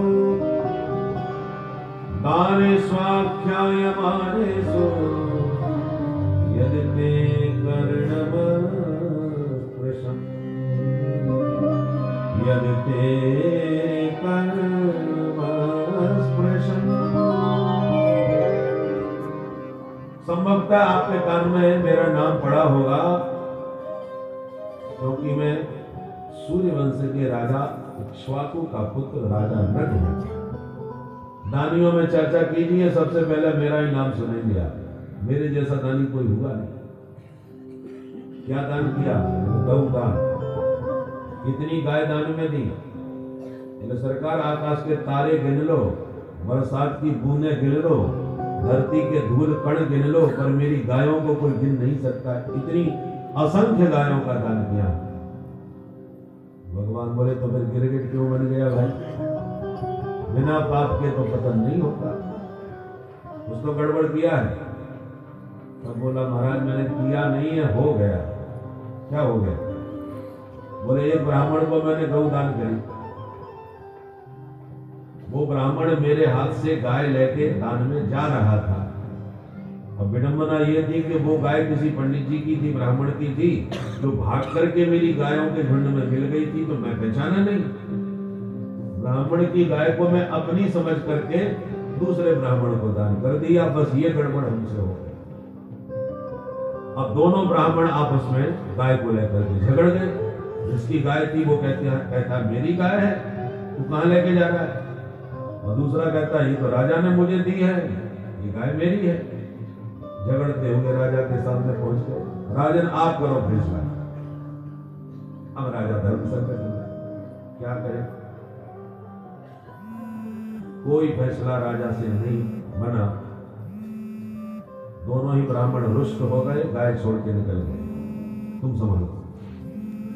मरणोपरांत यमराज ने पूछा, राजन आप बड़े दानी हैं, पर थोड़ा गड़बड़ आपसे हुआ तो है, भले अनजाने में सही, तो पहले तुम क्या भोगना पसंद करोगे, अमंगल या मंगल? महाराज मेरे मंगल तो बहुत है, पुण्य बहुत है, अशुभ अमंगल थोड़ा सा ही हुआ है, तो जो थोड़ा सा है पहले इसको खत्म करो। बस इतना कहते ही मैं यहां गिरगिट बन के गिरा हूं, पर मुझे लगता है आज मेरे वो सारे पुण्य फलीभूत हो गए जो आप श्री का पदार्पण हुआ यहाँ, और आपके दर्शन और आपके स्पर्श से मेरे पाप पूरी तरह साफ हो गए। अब मैं चलता हूं, प्रणाम करके चल दिया। भगवान ने अपने बच्चों को वहीं बैठा के समझाते हुए कहा, बच्चों सुन लिया, इसने ब्राह्मण के धन को गलती से अपना समझा, तब ये गिरगिट बना है। तो जानबूझ के जो ब्राह्मण का धन खाएगा उसकी गति क्या होगी सोच लो। कुलम समूलम दहती ब्रह्म स्वारिणी पावका। ब्राह्मण का धन खाने वाले का संपूर्ण वंश समाप्त हो जाता है, कुल नष्ट हो जाता है। कारण क्या है? ब्राह्मणों के पास जो धन होता है काया दान का होता है। ब्राह्मण उत्तम कौन है? जो ब्राह्मण और ब्राह्मणी के द्वारा जिसका जन्म हुआ, जन्म से ब्राह्मण है, और जन्म केवल जन्म मात्र का ब्राह्मण ना हो, कर्म से भी ब्राह्मण होना चाहिए। जनेऊ संस्कार हुआ हो, शिखा सूत्र धारण करता हो, संध्या बंदन करता हो, अग्निहोत्र करता हो, वो पवित्र नंबर 1 का ब्राह्मण है। अब जो ब्राह्मण वृत्ति से ही कर्म करता है, तो उस ब्राह्मण के पास जो भी धन होगा, देखो ब्राह्मण खेती कर नहीं सकता, व्यापार कर नहीं सकता, तो धन कहां से आएगा? अब तो जो श्रद्धा से लोग चढ़ा देते हैं वही धन उसके पास है। अब जो धन दान के रूप में दिया जाता है, वो कौन देता है दान? ये महाराज जी हमारे अलाय बलाय सब दूर है जाए, घर में बहुत बीमारी है, बच्चे बहुत दुखी हैं, परेशान हैं, रोगी हैं, तो वे संकट दान के रूप में अपनी अलाय बलाय ब्राह्मण को देते हैं यजमान। तो ब्राह्मण में वो शक्ति है कि गायत्री की उपासना करके और उस ब्रह्माग्नि में वो दान के दोष को दूर कर लेता है, भस्म कर लेता है। अग्नि में गुण है कि कूड़ा करकट कुछ भी डाल दो वो सबको जला करके अपने ही सादृश्य बना देती है। तो ब्राह्मण जन्म से और कर्म से दोनों से ब्राह्मण कर्मनिष्ठ है, ब्राह्मणत्व उसके भीतर है, तो वो दान के दोष को दूर कर लेगा। अब उस अन्न को या उसके धन को दूसरा कोई लेगा, वो दान पुण्य तो वो भजन पूजन तो करता नहीं है, अब अन्न का वो दोष जब उसकी बुद्धि पर प्रभावित डालेगा तो उसके लिए घोर अनिष्ट कारक हो जाएगा। इसलिए दान मान को डूबरा या के दोनों अंगुल दांत, भजन करे तो बचेगो नहीं फाड़ेगो आंत। आंत फाड़ के निकलता है अन्न का दाना, बहुत खतरनाक होता है। इसलिए भजन करो। ब्राह्मण को कम से कम कुछ न बने तो संध्या जरूर करना चाहिए, क्योंकि संध्या से ही उसके भीतर ब्राह्मणत्व जागृत रहता है। संध्या के बल पर ही वह दान पुण्य के दोषों को दूर करने में सक्षम होता है। विप्रो वृक्षः तस्य मूलम ही संध्या, वेदा शाखा धर्म कर्माणि पत्रम्। तो ब्राह्मणों की महिमा भगवान अपने श्रीमुख से अपने बच्चों को भी समझाते बताते रहते थे कि गड़बड़ मत कर देना बच्चा।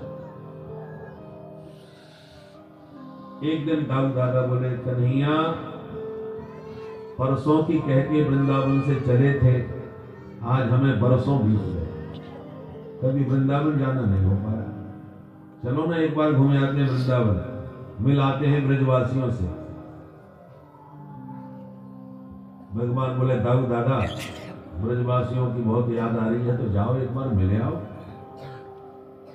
दाऊ जी समझ गए इसका मतलब ये नहीं जाएंगे।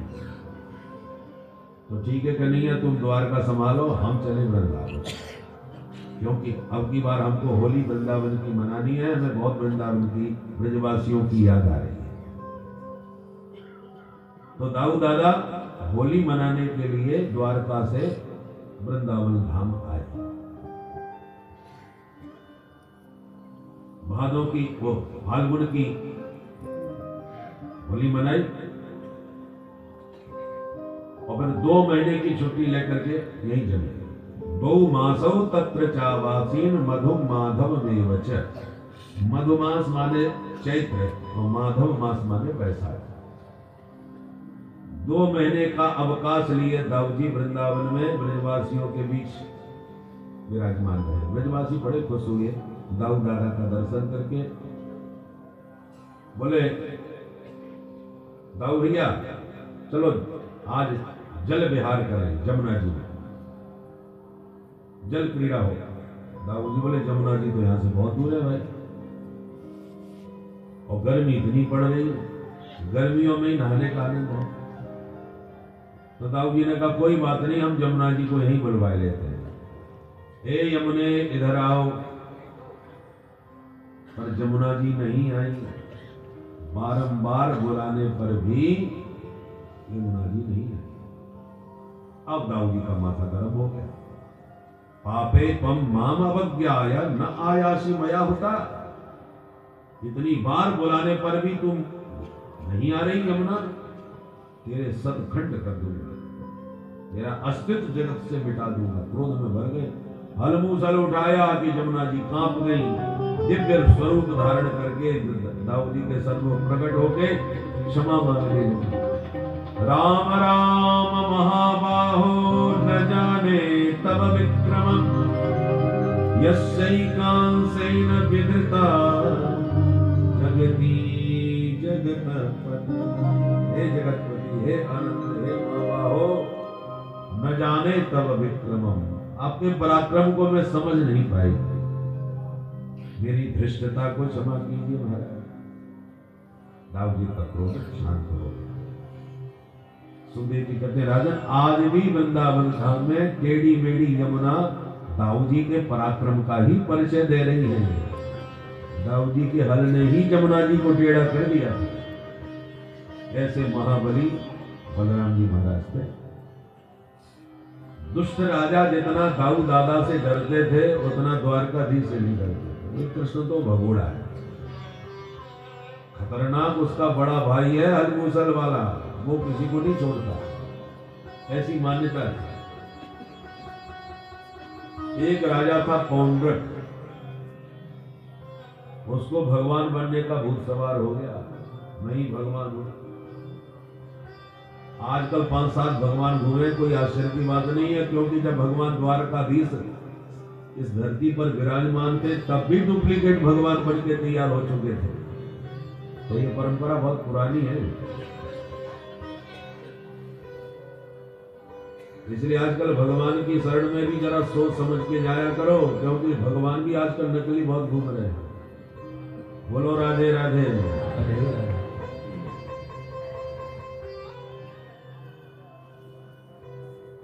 हर क्षेत्र में कोई सुरक्षित नहीं होता। कलिकाल में हर क्षेत्र प्रभावित है। भोजन में मिलावट, फलों में, साग सब्जियों में, सब में मिलावट है। हर चीज, हर माल डुप्लीकेट है। खाने पीने का सामान भी डुप्लीकेट मिलने लगा है। तो भगवान भी है तो डुप्लीकेट बन जाए तो कौन आश्चर्य की बात। इसका मित्र था काशी नरेश। उसने कहा एक काम कर, तू भगवान बन, मैं पुजारी बनता हूं। मैं पुजवाऊंगा और मैं स्वयं पूजूंगा। शर्त एक है, जो चढ़ावा आएगा वो 50-50, आधा तेरा आधा मेरा। भाई चढ़ोतरी तो मैं ही करवाऊंगा ना। ये भी बड़ा अच्छा धंधा चल रहा है, सिद्ध और साधक का। तू भगवान, मैं पुजारी। और ठग बंधन बन गया दुनिया को पागल बनाने के लिए। अब भगवान कैसे बने? दो हाथ तो हैं, दो और लगाने पड़ेंगे तुम्हें। 4 हाथ वाले होते हैं भगवान। तो 2 डुप्लीकेट फिट करवा लिए इसमें। शंख चक्र गदा पद्म बना लिया। एक डुप्लीकेट गरुड़ भी बना लिया। उसमें ऐसा कंप्यूटर सिस्टम के खटका दबाते वो उड़ा करके ले जाता था आकाश में। तो शंख चक्र गदा पद्म गरुड़ सब जो का त्यों भगवान बन के तैयार, जैसा शास्त्रों में वर्णन। खटका दबाए, उंगली में सुदर्शन नाचने घूमने लग जाए। जब उसने बन के दिखाया तो काशीराज खुश हो गया। भैया अब तुम्हें कोई नहीं रोक सकता भगवान बनने से। सबको मानना पड़ेगा कि तुम असली भगवान आप ही। तो आकाश से उड़ता हुआ पौंड्रक आता और काशीराज प्रजा में प्रचार करता, भैया आज सपने में साक्षात भगवान मेरे आए थे। उन्होंने कहा था कि जीवों पर कृपा करने के लिए मैं बैकुंठ छोड़ के आ रहा हूं। सबको कहो मेरा दर्शन करें और अपना जीवन कृतार्थ बनाएं। आज हमारे हरि बैकुंठ से आने वाले हैं। बस कहता तो जनता इकट्ठी हो जाती, देखते कौन आ रहे भैया। और जैसे ही ऊपर से उड़ता हुआ ये आता तो पौंड्रक ये जो काशीराज है खुद जय जयकार करवाता। और पौंड्रक भगवान की।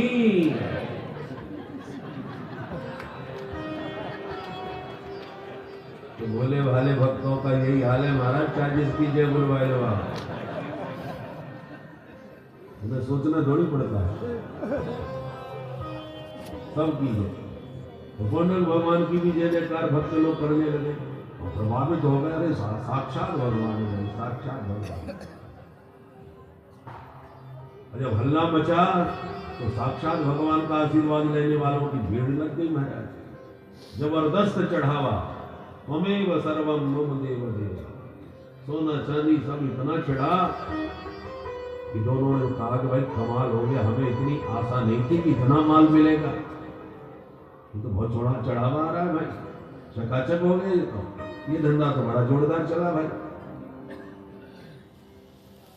अब जब कुछ दिन चला मामला, तो एक दिन काशीराज ने कहा, मित्र पौंड्रक, वैसे तो मामला ठीक चल रहा है परंतु अभी थोड़ी हमको कमी समझ में आ रही है। क्या? बोले आजकल ये द्वारकाधीश कृष्ण को भी लोग भगवान कहते हैं। ये काय का भगवान? रण छोड़ कहीं का, मैदान छोड़ के भागने वाला। असली भगवान तो आप हैं। यदि वो तुम्हें भगवान मान ले तो तुम्हारा झंडा दृढ़ हो जाएगा और सारी जनता तुम्ही को फिर भगवान मान के एकमात्र, जो अभी आधा चढ़ावा आ रहा है वो फिर पूरा चढ़ावा अभी आप ही पर आएगा। तो सुनो, कृष्ण नंबर 1 का डरपोक है, लड़ने की जरूरत नहीं है। तुम्हें तो केवल एक धमकी देने की जरूरत है। और इसी समय धमकी जरूरी है क्योंकि इस समय उसका जो बड़ा भाई है ना, वो बहुत खतरनाक है, बलराम। और वो छुट्टी मनाने के लिए वृंदावन गया हुआ है। मैंने रिपोर्ट ले ली गुप्तचर विभाग से, 2 महीने की छुट्टी पर है और इस समय द्वारका में कृष्ण अकेला है। इसलिए यही सुंदर अवसर है। तुमने धमकी दी नहीं तो वो जरासंध से के डर से, जैसे मथुरा से भागा ना, तुम्हारे डर से द्वारका छोड़ के भाग लेगा। बस वही तुम्हारा दबदबा हो जाएगा पूरी धरती पर। बात जम गई। मूर्ख और संग दूसरों के भूखने से ही बचते। इसको बात समझ में आ गई। धमकी भरा पत्र लिखा और दूत को भेज दिया। द्वारकाधीश के दरबार में पत्र दिया। उद्धव जी ने आगे बढ़ के लिया। भगवान ने पूछा, बताओ किसका पत्र है, क्या लिखा है? उद्धव जी ने पत्र पढ़ा और खूब हंसे। भगवान बोले, ऐसी क्या बात लिखी है भाई? उद्धव जी बोले, सरकार आप तो डुप्लीकेट निकल पड़े। असली भगवान तो इस धरती पर अब पैदा हुए हैं। कौन? बोले, पत्र में उन्होंने ही लिखा है आपको। वासुदेवो वतीड़ो हम एक एवन चापरः भूतानामनुकंपार्थं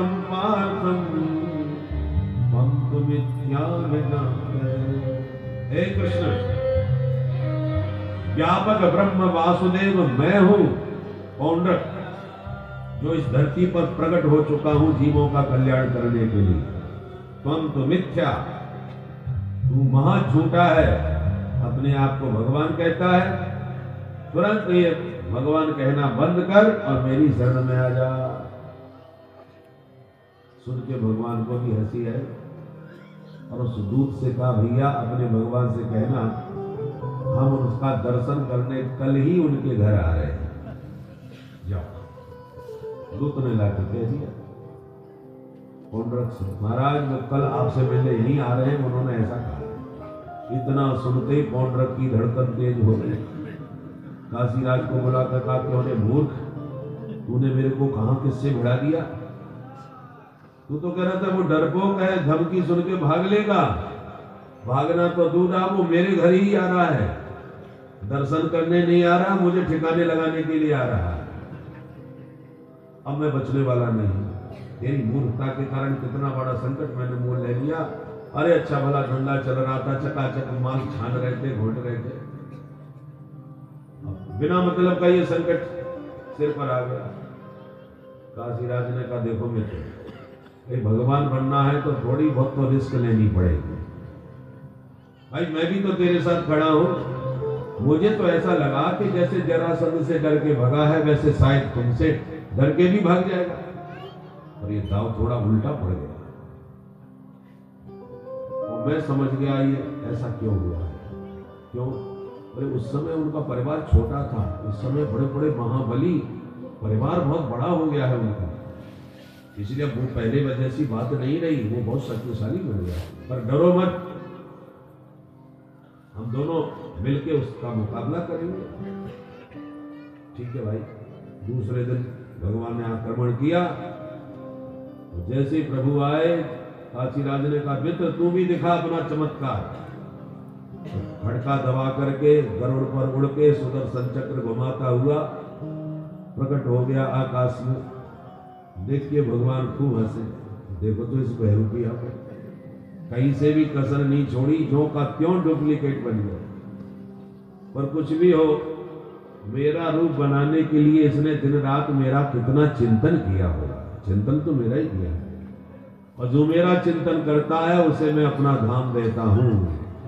और यूं कह के भगवान ने इसका वध किया और सारूप्य मुक्ति प्रदान कर दी।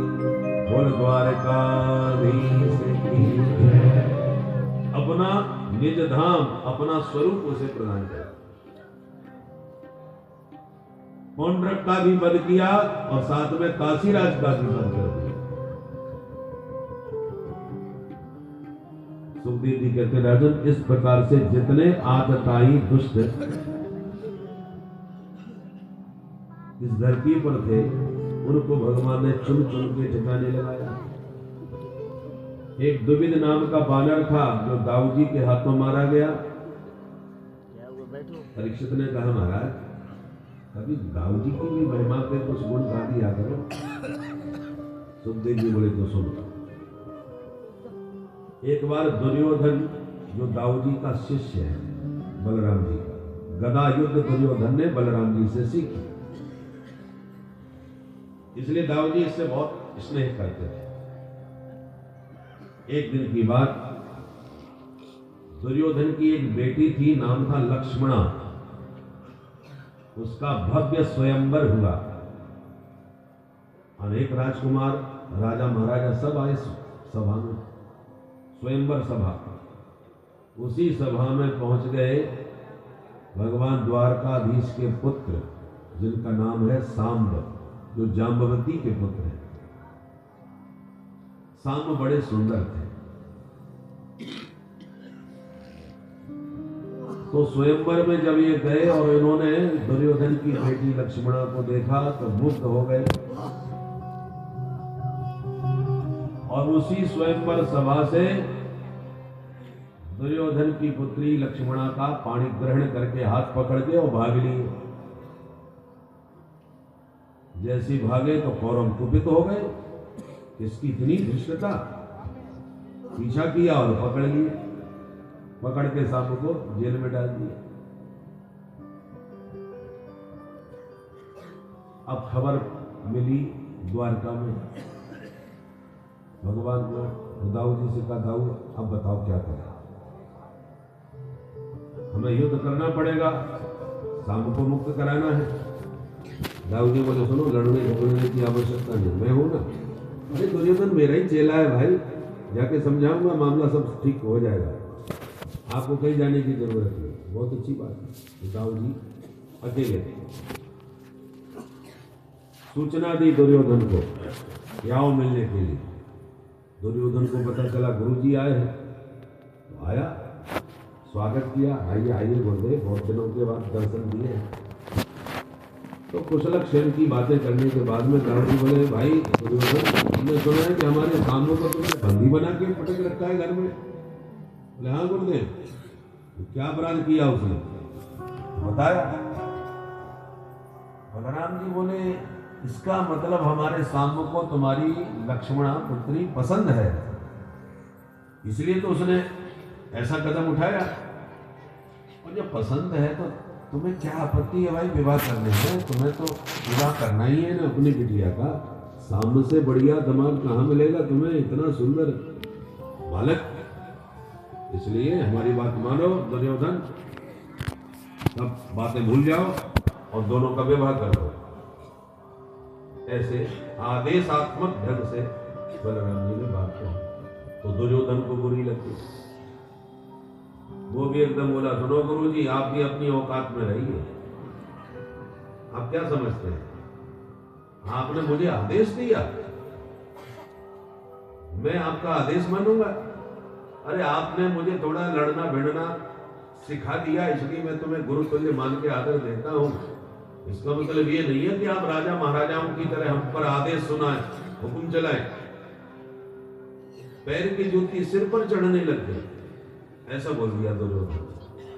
अब दाऊ जी का माथा गरम। दुष्ट दुर्योधन, तूने अपने गुरुदेव की हमेशा कृपा और करुणा का ही दर्शन किया है अब तक, आज तुझे मैं अपने कोप का दर्शन कराता हूं। तेरी पूरी हस्तिनापुरी को आज जमुना, ये गंगा जी में पलट करके जल समाधि लगा दूंगा। और यूं कह के दाऊ जी ने जब घुमा करके अपना हल पटका धरती पर, सारी धरती में भयंकर भूकंप आ गया। इतना तेज भूकंप आया, धरती हिल गई, पूरी हस्तिनापुर गेंद की तरह डगमगा गई। अब हाहाकार मच गया कौरवों में। भीष्म पितामह जैसे वयोवृद्ध कौरव सब चरणों में आके गिर पड़े। राम राम अखिलाधारा प्रभावं पदाखिलामते, मूढ़ानां नः कुबुद्धीनां छन्दोमर्हस्य शिखरम्। सभी ने दुर्योधन से कहा, मूर्ख जल्दी से माफी मांग। चरणों में लोटपोट हो गए दुर्योधन, गुरुदेव माफ करो, क्षमा करो, क्षमा करो, हम आपके प्रभाव को समझ नहीं पाए, आपके वात्सल्य को ही हमने हमेशा देखा, आप इतने खतरनाक हैं ये तो आज ही पता चला। हम मूर्ख हैं, कुबुद्धि हैं, बुद्धिहीन हैं, अपने कोई गाली देता है। मूढ़ा नाम न कुबुद्धि नाम छंतो, माफ करें माफ करें, तब जाके दाऊ जी का क्रोध शांत हो गया। दुर्योधन तुरंत भाग के गया और लक्ष्मणा सहित सांब को ला करके दाऊ जी को सौंप करके माफी मांगी। इतने खतरनाक थे श्री बलराम जी महाराज। बोलो राधे राधे। सुखदेव जी कहते राजन अद्यापि च पुरम एतत् सूचयत राम विक्रमम। आज भी हस्तिनापुर गंगा जी की तरफ थोड़ा सा झुका हुआ बलराम जी के पराक्रम का परिचय देता है।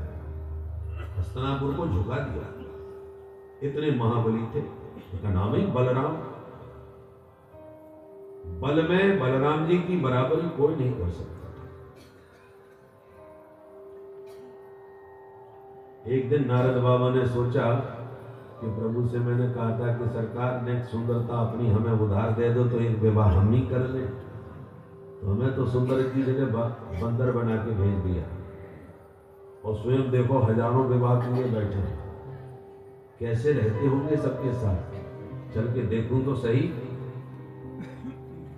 तो नारद जी आए और जैसे रुक्मिणी के महलों में प्रवेश किया, भगवान रुक्मिणी के साथ बैठे बातें कर रहे थे, तुरंत खड़े होकर स्वागत किया। आओ आओ देवर्षि, आपका स्वागत है, अभिनंदन है, वंदन है।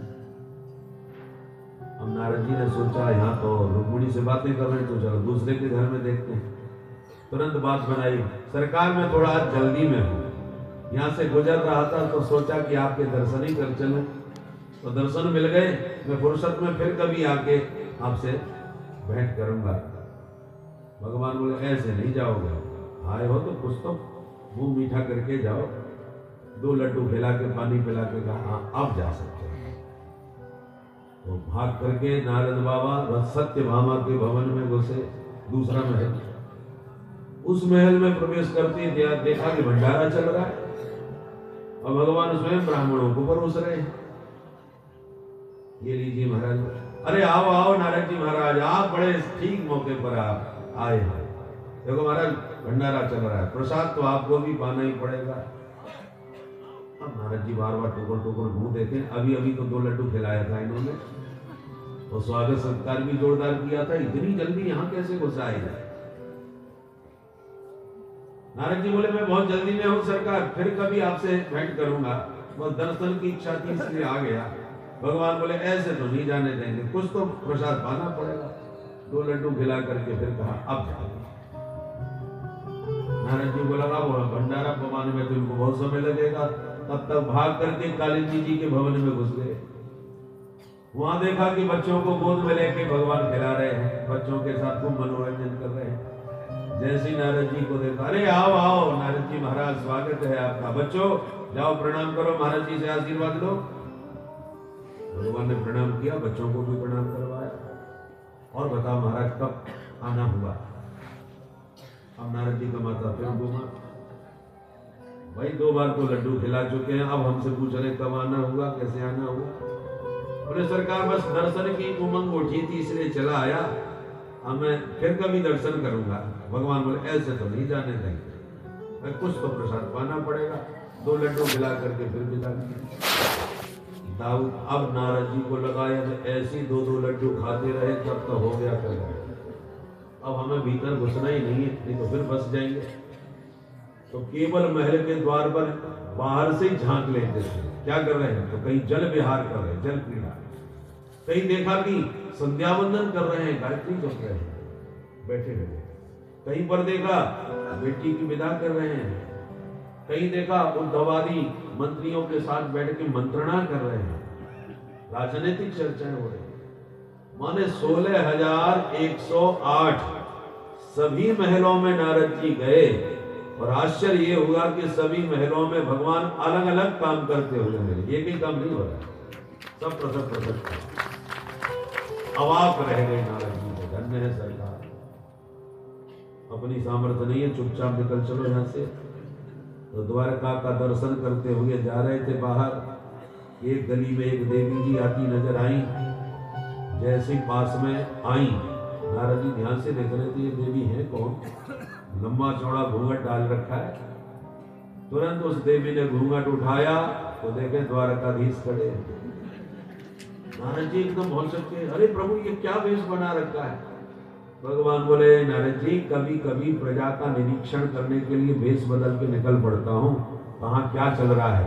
राजा को गुप्तचरों के भरोसे नहीं रहना चाहिए, कभी कभी स्वयं गुप्तचर बन के जाना चाहिए। तो वही सब देख रहा था कि प्रजा में कैसा क्या चल रहा है, इसलिए वेश बना के निकला था। आप कब पधारे? नारद जी चरणों में गिर पड़े, महाराज अब ये नाटक बंद करो। 16,108 घरों में उधर काम कर रहे हो और इधर बाजार में भी ये बहरूपिया वेश बनाए घूम रहे हो। आपके कितने रूप हैं, कितने कार्य हैं, सोच सोच के मेरा तो सिर चकरा गया। तब भगवान हंस के बोले, नारद तेरा बाप भी नहीं समझ पाया हमको, तो तुम क्या समझोगे। बोलो राधे राधे। तुम्हारे चतुरानन 4 सिर वाले ब्रह्मा जी भी चक्कर में पड़ गए हमारी लीलाओं से, तो तुम चकरा जाओ तो कौन आश्चर्य की बात है भाई। इसलिए बेटा परेशान मत हो, मैं जो कर्म करता हूं लोगों को शिक्षा देने के लिए। कर्महीन मत बनो, कर्तव्य परायण बनो। तो प्रवचन से ही बात नहीं बनती, आचरण करके भी दिखाना पड़ता है। इसलिए मैं ये सारे कर्म करके, संध्या वंदन करना, गायत्री जपना, अग्निहोत्र करना, भगवान वो सारे नित्य कर्म करते हैं, ताकि महापुरुष जैसा कर्म करते हैं उसके अनुगामी वैसा ही आचरण करते हैं। यहां पर भगवान ने नारद जी को बेटा कह करके समझाया। ब्रह्मण यमन ब्रह्मण धर्मस्य वक्ताहं कर्ता तदनुमोदता तच्छिष्यं लोकमिमं मास्तितः पुत्रमाकेदम्। बेटा खेद न करो, धर्माचरण करके मैं प्रजा को उपदेश देता हूं कि ऐसे करो। इस प्रकार से ये अलौकिक भगवान द्वारकानाथ के चरित्र हैं। उनकी पूरी दिनचर्या का वर्णन किया। एक बार भगवान सुधर्मा सभा में जब विराजे हुए थे, एक दूत ने लाके पत्र दिया। भगवान बोले, कहां से आए हो? बोले, मैं मगध देश से आया। क्यों? बोले, मगध देश के जो राजा हैं जरासंध, उनके जेल खाने में 20,800 राजा बंदी बने पड़े हुए हैं और वो सब के सब आपकी शरण में हैं। गुप्त रूप से उन्होंने मुझे अपना संदेश दे करके आपके पास भेजा है कि वो सब आपकी शरण में है, कृपा करके उनको उस आतंक से मुक्ति दिलाइए। भगवान बोले, जाओ उनसे कहो मैं बहुत जल्दी उन्हें मुक्त करने के लिए आ रहा हूं। चला गया दूत। इतने में नारद जी आ गए। नारद जी कोई ना कोई बहाना लेकर के आते रहते थे प्रभु के दर्शन के लिए। आज कैसे आना हुआ? नारद जी बोले, मैं भी पत्र लाया हूं। किसका? पांडवों का। पांडव राजसूय यज्ञ करना चाहते हैं प्रभु, जो आपके सानिध्य के बिना संभव नहीं है, तो आप कृपा करके इंद्रप्रस्थ पधारे। भगवान बोले, जाइए उनको कहिए मैं बहुत जल्दी आऊंगा। वो भी चले गए। अब भगवान ने मीटिंग करी, हमने दोनों से कह दिया मैं आऊंगा, तो पहले मुझे कहाँ जाना चाहिए? बंदी बने हुए राजाओं को मुक्त करने जाऊं मगध देश, या राजसूय यज्ञ संपन्न कराने जाऊं इंद्रप्रस्थ? दाऊ भैया आप बताओ। दाऊ जी बोले, कन्हैया मेरी दृष्टि से तो पहले उन बेचारे राजाओं को उसके आतंक से छुटकारा दिलवाना चाहिए। वो आपकी शरण में है, शरणागत का ध्यान रखना चाहिए। उन्होंने किसी भरोसे पर ही आपको पत्र भेजा है, तो उनको मुक्त कराओ। उद्धव जी से भगवान ने पूछा, मित्र तुम बड़े विद्वान हो भाई, तुम भी अपना कुछ परामर्श दो। उद्धव जी ने कहा, मेरी दृष्टि से तो हमें पहले इंद्रप्रस्थ जाना चाहिए। क्यों? वो इसलिए महाराज, क्योंकि इंद्रप्रस्थ में राजसूय यज्ञ करना चाह रहे हैं पांडव, और राजसूय यज्ञ तभी संभव होता है जब समस्त भूमंडल के राजाओं को आप विजयी बना ले, जीत ले, और सबकी स्वीकृति आपको प्राप्त हो जाए तभी आप राजस्व यज्ञ कर पाएंगे। तो पांडवों का राजस्व यज्ञ पूरा ही तब होगा जब जरासंध को जीता जाएगा, और नहीं जीतते तो यज्ञ पूरा नहीं हो सकता, नियम है।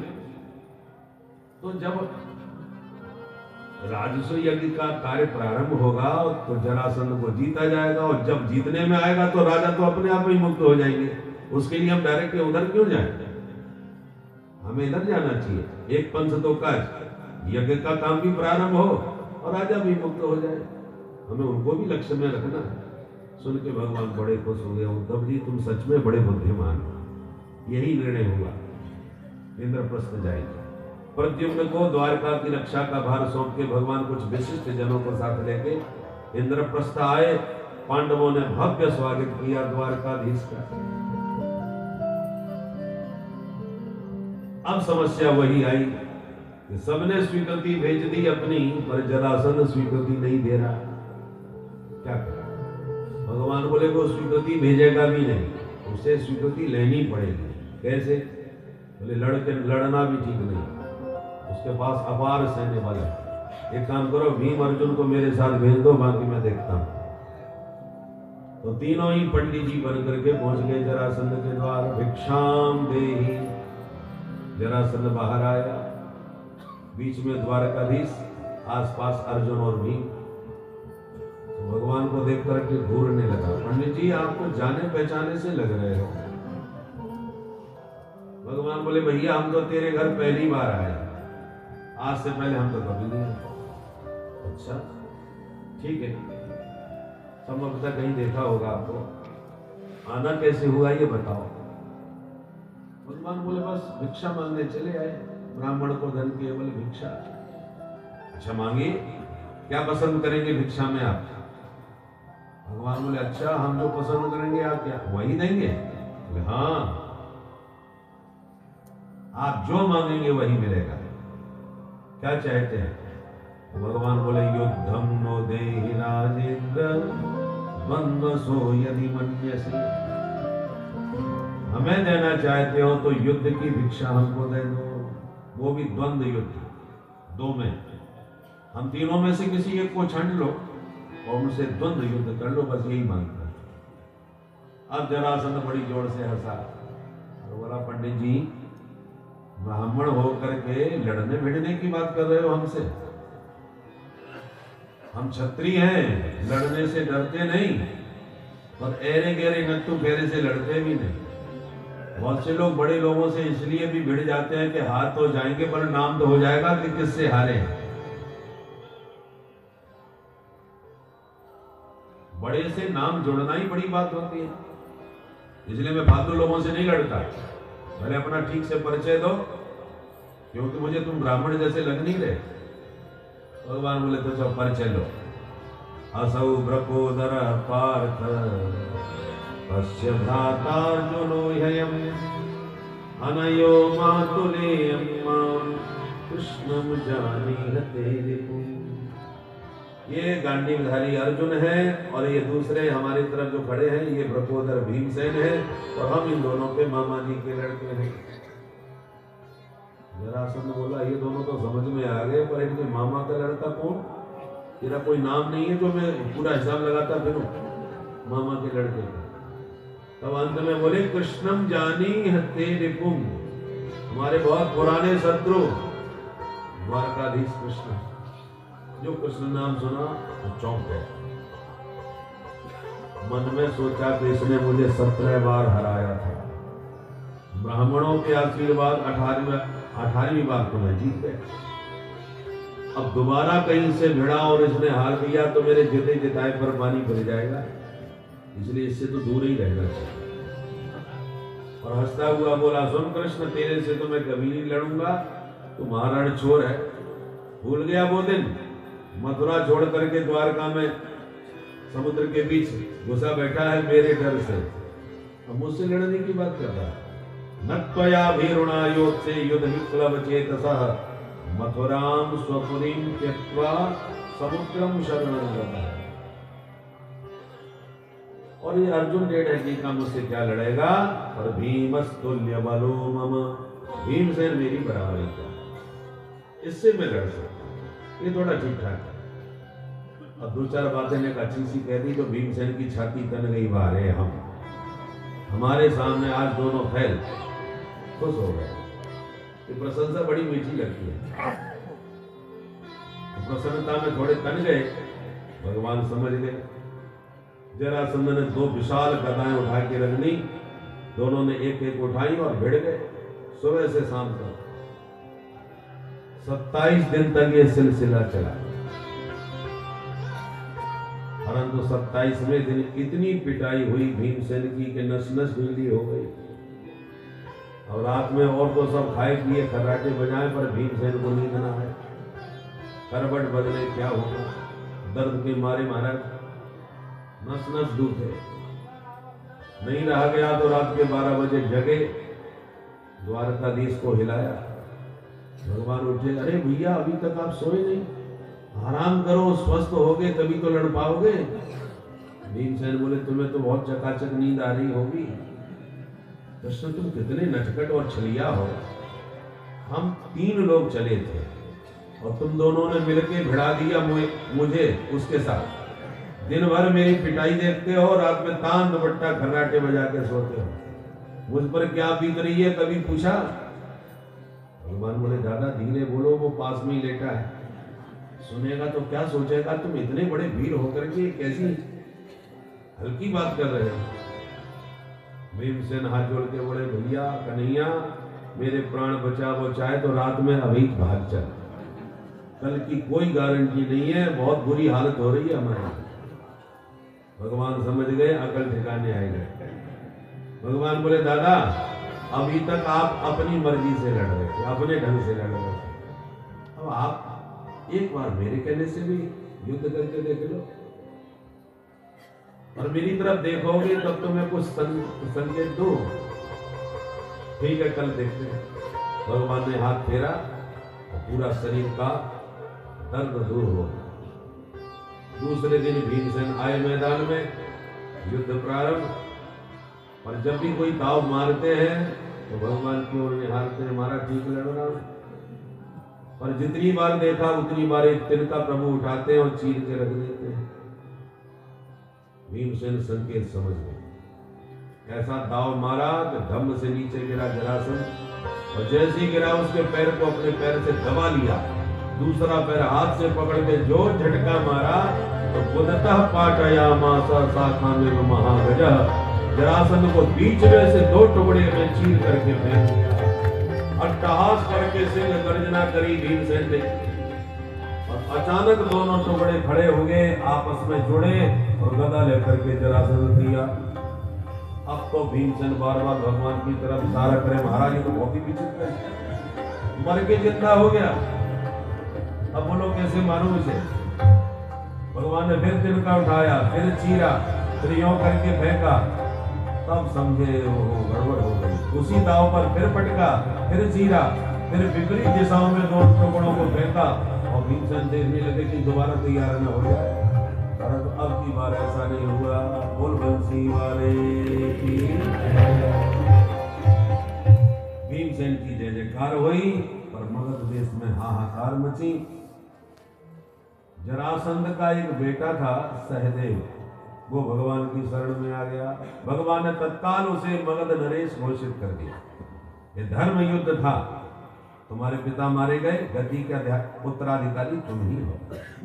सहदेव को राजा बनाया मगध का।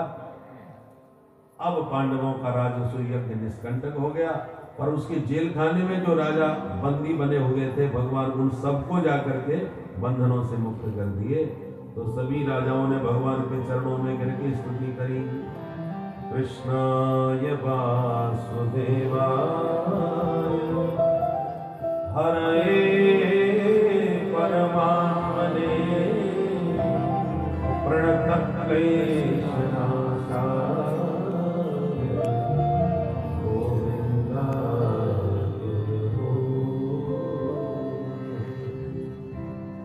ये श्रीमद् भागवत का जो श्लोक है ये मंत्र के तुल्य है। हमारे पूज्य देवरहा बाबा सरकार मचान पर जो रहते थे वो इसी को बोलते थे, इसी का स्मरण करो। हे कृष्ण, हे वासुदेव, हे हरि, हे गोविंद, हे प्रणत जनों का क्लेश हरने वाले हरि, आपके चरणों में बारंबार प्रणाम। सभी राजाओं को मुक्त करके भगवान गए। अब राजसूय यज्ञ धूमधाम से प्रारंभ हो गया। विश्व के सारे राजा महाराजा, संत महंत, महामंडलेश्वर, जगतगुरु सब इकट्ठे हुए हैं। बहुत विशाल महायज्ञ था। प्रश्न ये हुआ, एक से एक महान विभूति आई हैं, इनमें पहला पूजन, प्रथम पूजन किसका किया? अग्र पूजा किसकी? तो सहदेव ने खड़े होकर कहा, मेरी दृष्टि से तो भगवान द्वारकाधीश से श्रेष्ठ कोई नहीं हो सकता।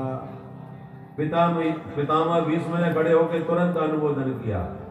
सहदेव उम्र में भले ही बालक है और बात बहुत बढ़िया कही है, मैं समर्थन करता हूं इनके वचन का। तो पितामह ने मोहर लगा दी तो कौन विरोध करे? सबने तरतल ध्वनि से प्रस्ताव पारित कर दिया। पांडवों ने तुरंत प्रभु का हाथ पकड़ के सिंहासन पर बैठाया, पर जैसे ही पूजा प्रारंभ करी तो वहीं पर बैठा था शिशुपाल। उसने देखा, अच्छा ये वही है कि दूल्हा बन के हम गए और दुल्हन लेके ये चले गए। आज मेरा मौका है, मैं इसको छोड़ूंगा नहीं। तो तुरंत उठ करके खड़ा हो गया और जम के गाली देना चालू किया। ईशो दुरत्ययः काला किति सत्यवती श्रुति वृद्धा नाम अपि यद बुद्धिर बाल वाक्य विविद्यते। ये भीष्म बुढ़े हो चुके हैं और सहदेव कल का बच्चा है। बालक और वृद्ध दोनों बराबर होते हैं। आप लोगों ने बिना सोचे समझे ये निर्णय कैसे ले लिया? समय की बलिहारी देखो। लोग कहा करते थे समय बड़ा बलवान, पर आज मैंने देख लिया, जो गैया चराने वाला ग्वालिया आज इतनी बड़ी महासभा में प्रथम पूजन का पात्र बनेगा। लोगों को यही पीड़ा सबसे ज्यादा होती है, चाहे बेचने वाला पीएम बनेगा। ये समय की बलिहारी देखो। तुम किसका प्रथम पूजन कर रहे हो? इस ग्वालिया का। पांडव सब लाल पीले हो गए, निकाली तलवार। हमारी सभा में हमारे प्रभु का कोई हमारी उपस्थिति में अपमान कैसे कर सकता है? सावधान शिशुपाल। तो शिशुपाल के समर्थन में भी बहुत से राजाओं ने तलवार निकाल ली। नहीं, अभिव्यक्ति की आजादी होनी चाहिए। महाराज चेदी नरेश को भी अपनी बात कहने का पूरा अधिकार है। वो कोई सामान्य नहीं है, चेदी देश के राजा हैं, उनकी बात सुननी पड़ेगी। अब तो में चालू हो गए। भगवान समझ गए विश्व युद्ध छिड़ने वाला है भाई।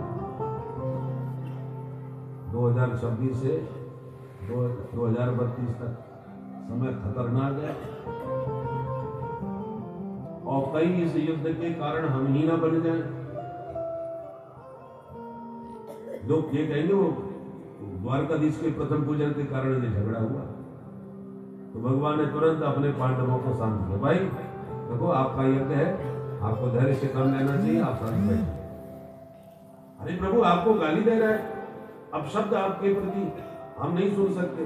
भगवान बोले कोई पराया नहीं है, हमारा भाई है, हमारी बुआ जी का लड़का है भाई, तो हम दोनों ममेरे फुफेरे भाई हैं, इसलिए आप कुछ मत बोलिए, शांत बैठो।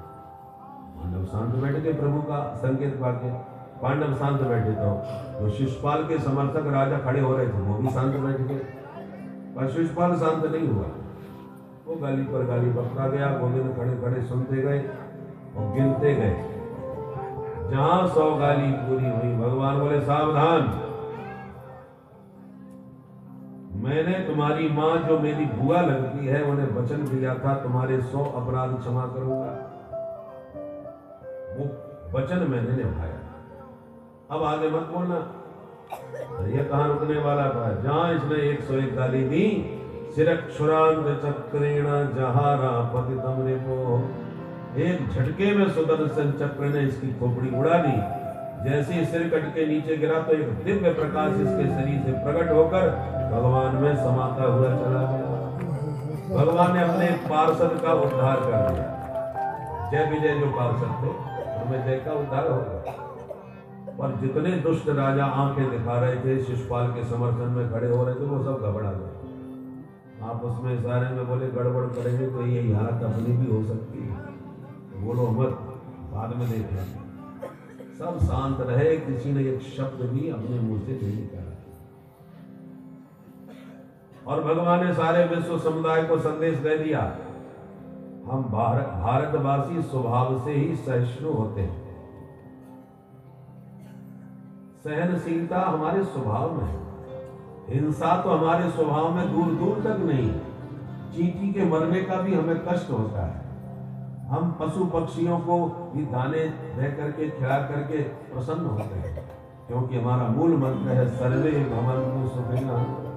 केवल हम सुखी ना हो, हमारा राष्ट्र ही सुखी ना हो, विश्व का कल्याण हो, ये उद्घोषणा केवल सनातनी ही लगा सकते हैं। परंतु इस सज्जनता और सहिष्णुता को जो लोग कायरता समझने लगते हैं, हमारी डरपोक है, क्या कर पाएंगे, तो हमारी सज्जनता को कायरता समझते हैं, उनके लिए हमारे ऋषियों ने दूसरा मंत्र भी हमें सिखाया है, सठे साठ्यम समाचरे। जो जिस भाषा में समझे उसको हम उसी भाषा में समझाना भी जानते हैं। बोलो राधे राधे। हम कितने दशकों से आतंक का दंश भोगते रहे और शांति के कबूतर उड़ाते रहे, तो भैया शांत हो जाओ, शांत हो जाओ। शांति का संदेश लेकर के बस लेके भी गए कि भैया समझाने के नहीं आई समझ में। तब हम लोगों ने समझ लिया ये शांति की भाषा नहीं समझेंगे, तो सठे साठ्यम समाचरे, ये दूसरा सूत्र अब हमने अपनाया। और ईंट का जवाब जब पत्थर से देना चालू किया और 25 की जगह 500 को निपटा करके घर में घुस करके थप्पड़ मार करके ठिकाने लगाया, तब अकल ठिकाने आई और बेचारा आज इस हालत में आ गया कि कटोरा लिए विश्व में भीख मांगता डोल रहा। अब समझ में आ गई भाषा। बोलो राधे राधे। समय पर यदि आपने शक्ति का प्रयोग नहीं किया तो आप शक्तिशाली होते हुए भी कायर ही सिद्ध हो जाओगे। क्षमा सोहती उस भुजंग को जिसके कंठ गरल हो, उसका क्या जो दंतहीन विषहीन विनीत सरल हो। जिस सांप के मुख में जहरीला दांत भी हो और वो फिर न काटे, तब कहा जाएगा बहुत सहनशील है भाई। पर जिसका जहरीला दांत ही तोड़ दिया गया हो और फिर वो सांप कहे कि आजकल हमने काटना छोड़ दिया, तो भैया कटुआ अब तू क्या काटेगा, तेरे दांत तो पहले ही तोड़ दिए। तू अपने जमाने में काटता होगा तब काटता होगा, अब तो तेरे दांत ही टूट गए, तू कहां से काटेगा भाई। तेरे बड़े बड़े उस्तादों को जब मिट्टी में मिला दिया तो तू कहां से काट लेगा। तो सहनशीलता हर समय शोभा नहीं देती, कभी कभी समय पर शक्ति का प्रयोग भी आवश्यक होता है। और आज जब से शक्ति का भारत ने परिचय देना प्रारंभ किया, तब से बड़े बड़े शक्तिशाली देशों को पीछे कदम हटाने के लिए विवश कर दिया।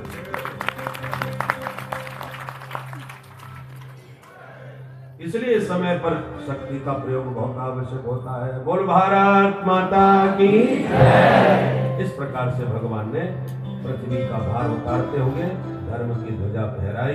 अब बोलो परीक्षित, तुम क्या सुनना चाहते हो। परीक्षित ने कहा महाराज भगवान का नाम है दीन बंधु, तो कभी भगवान ने किसी दीन को बंधु बनाया भी था कि नहीं। सुनकर के सुखदेव जी प्रसन्न हो गए और बोले परीक्षित अब 2:30 बजे आओ, फिर दीन बंधुता का परिचय आपको प्रभुता देते हैं। बोल दीन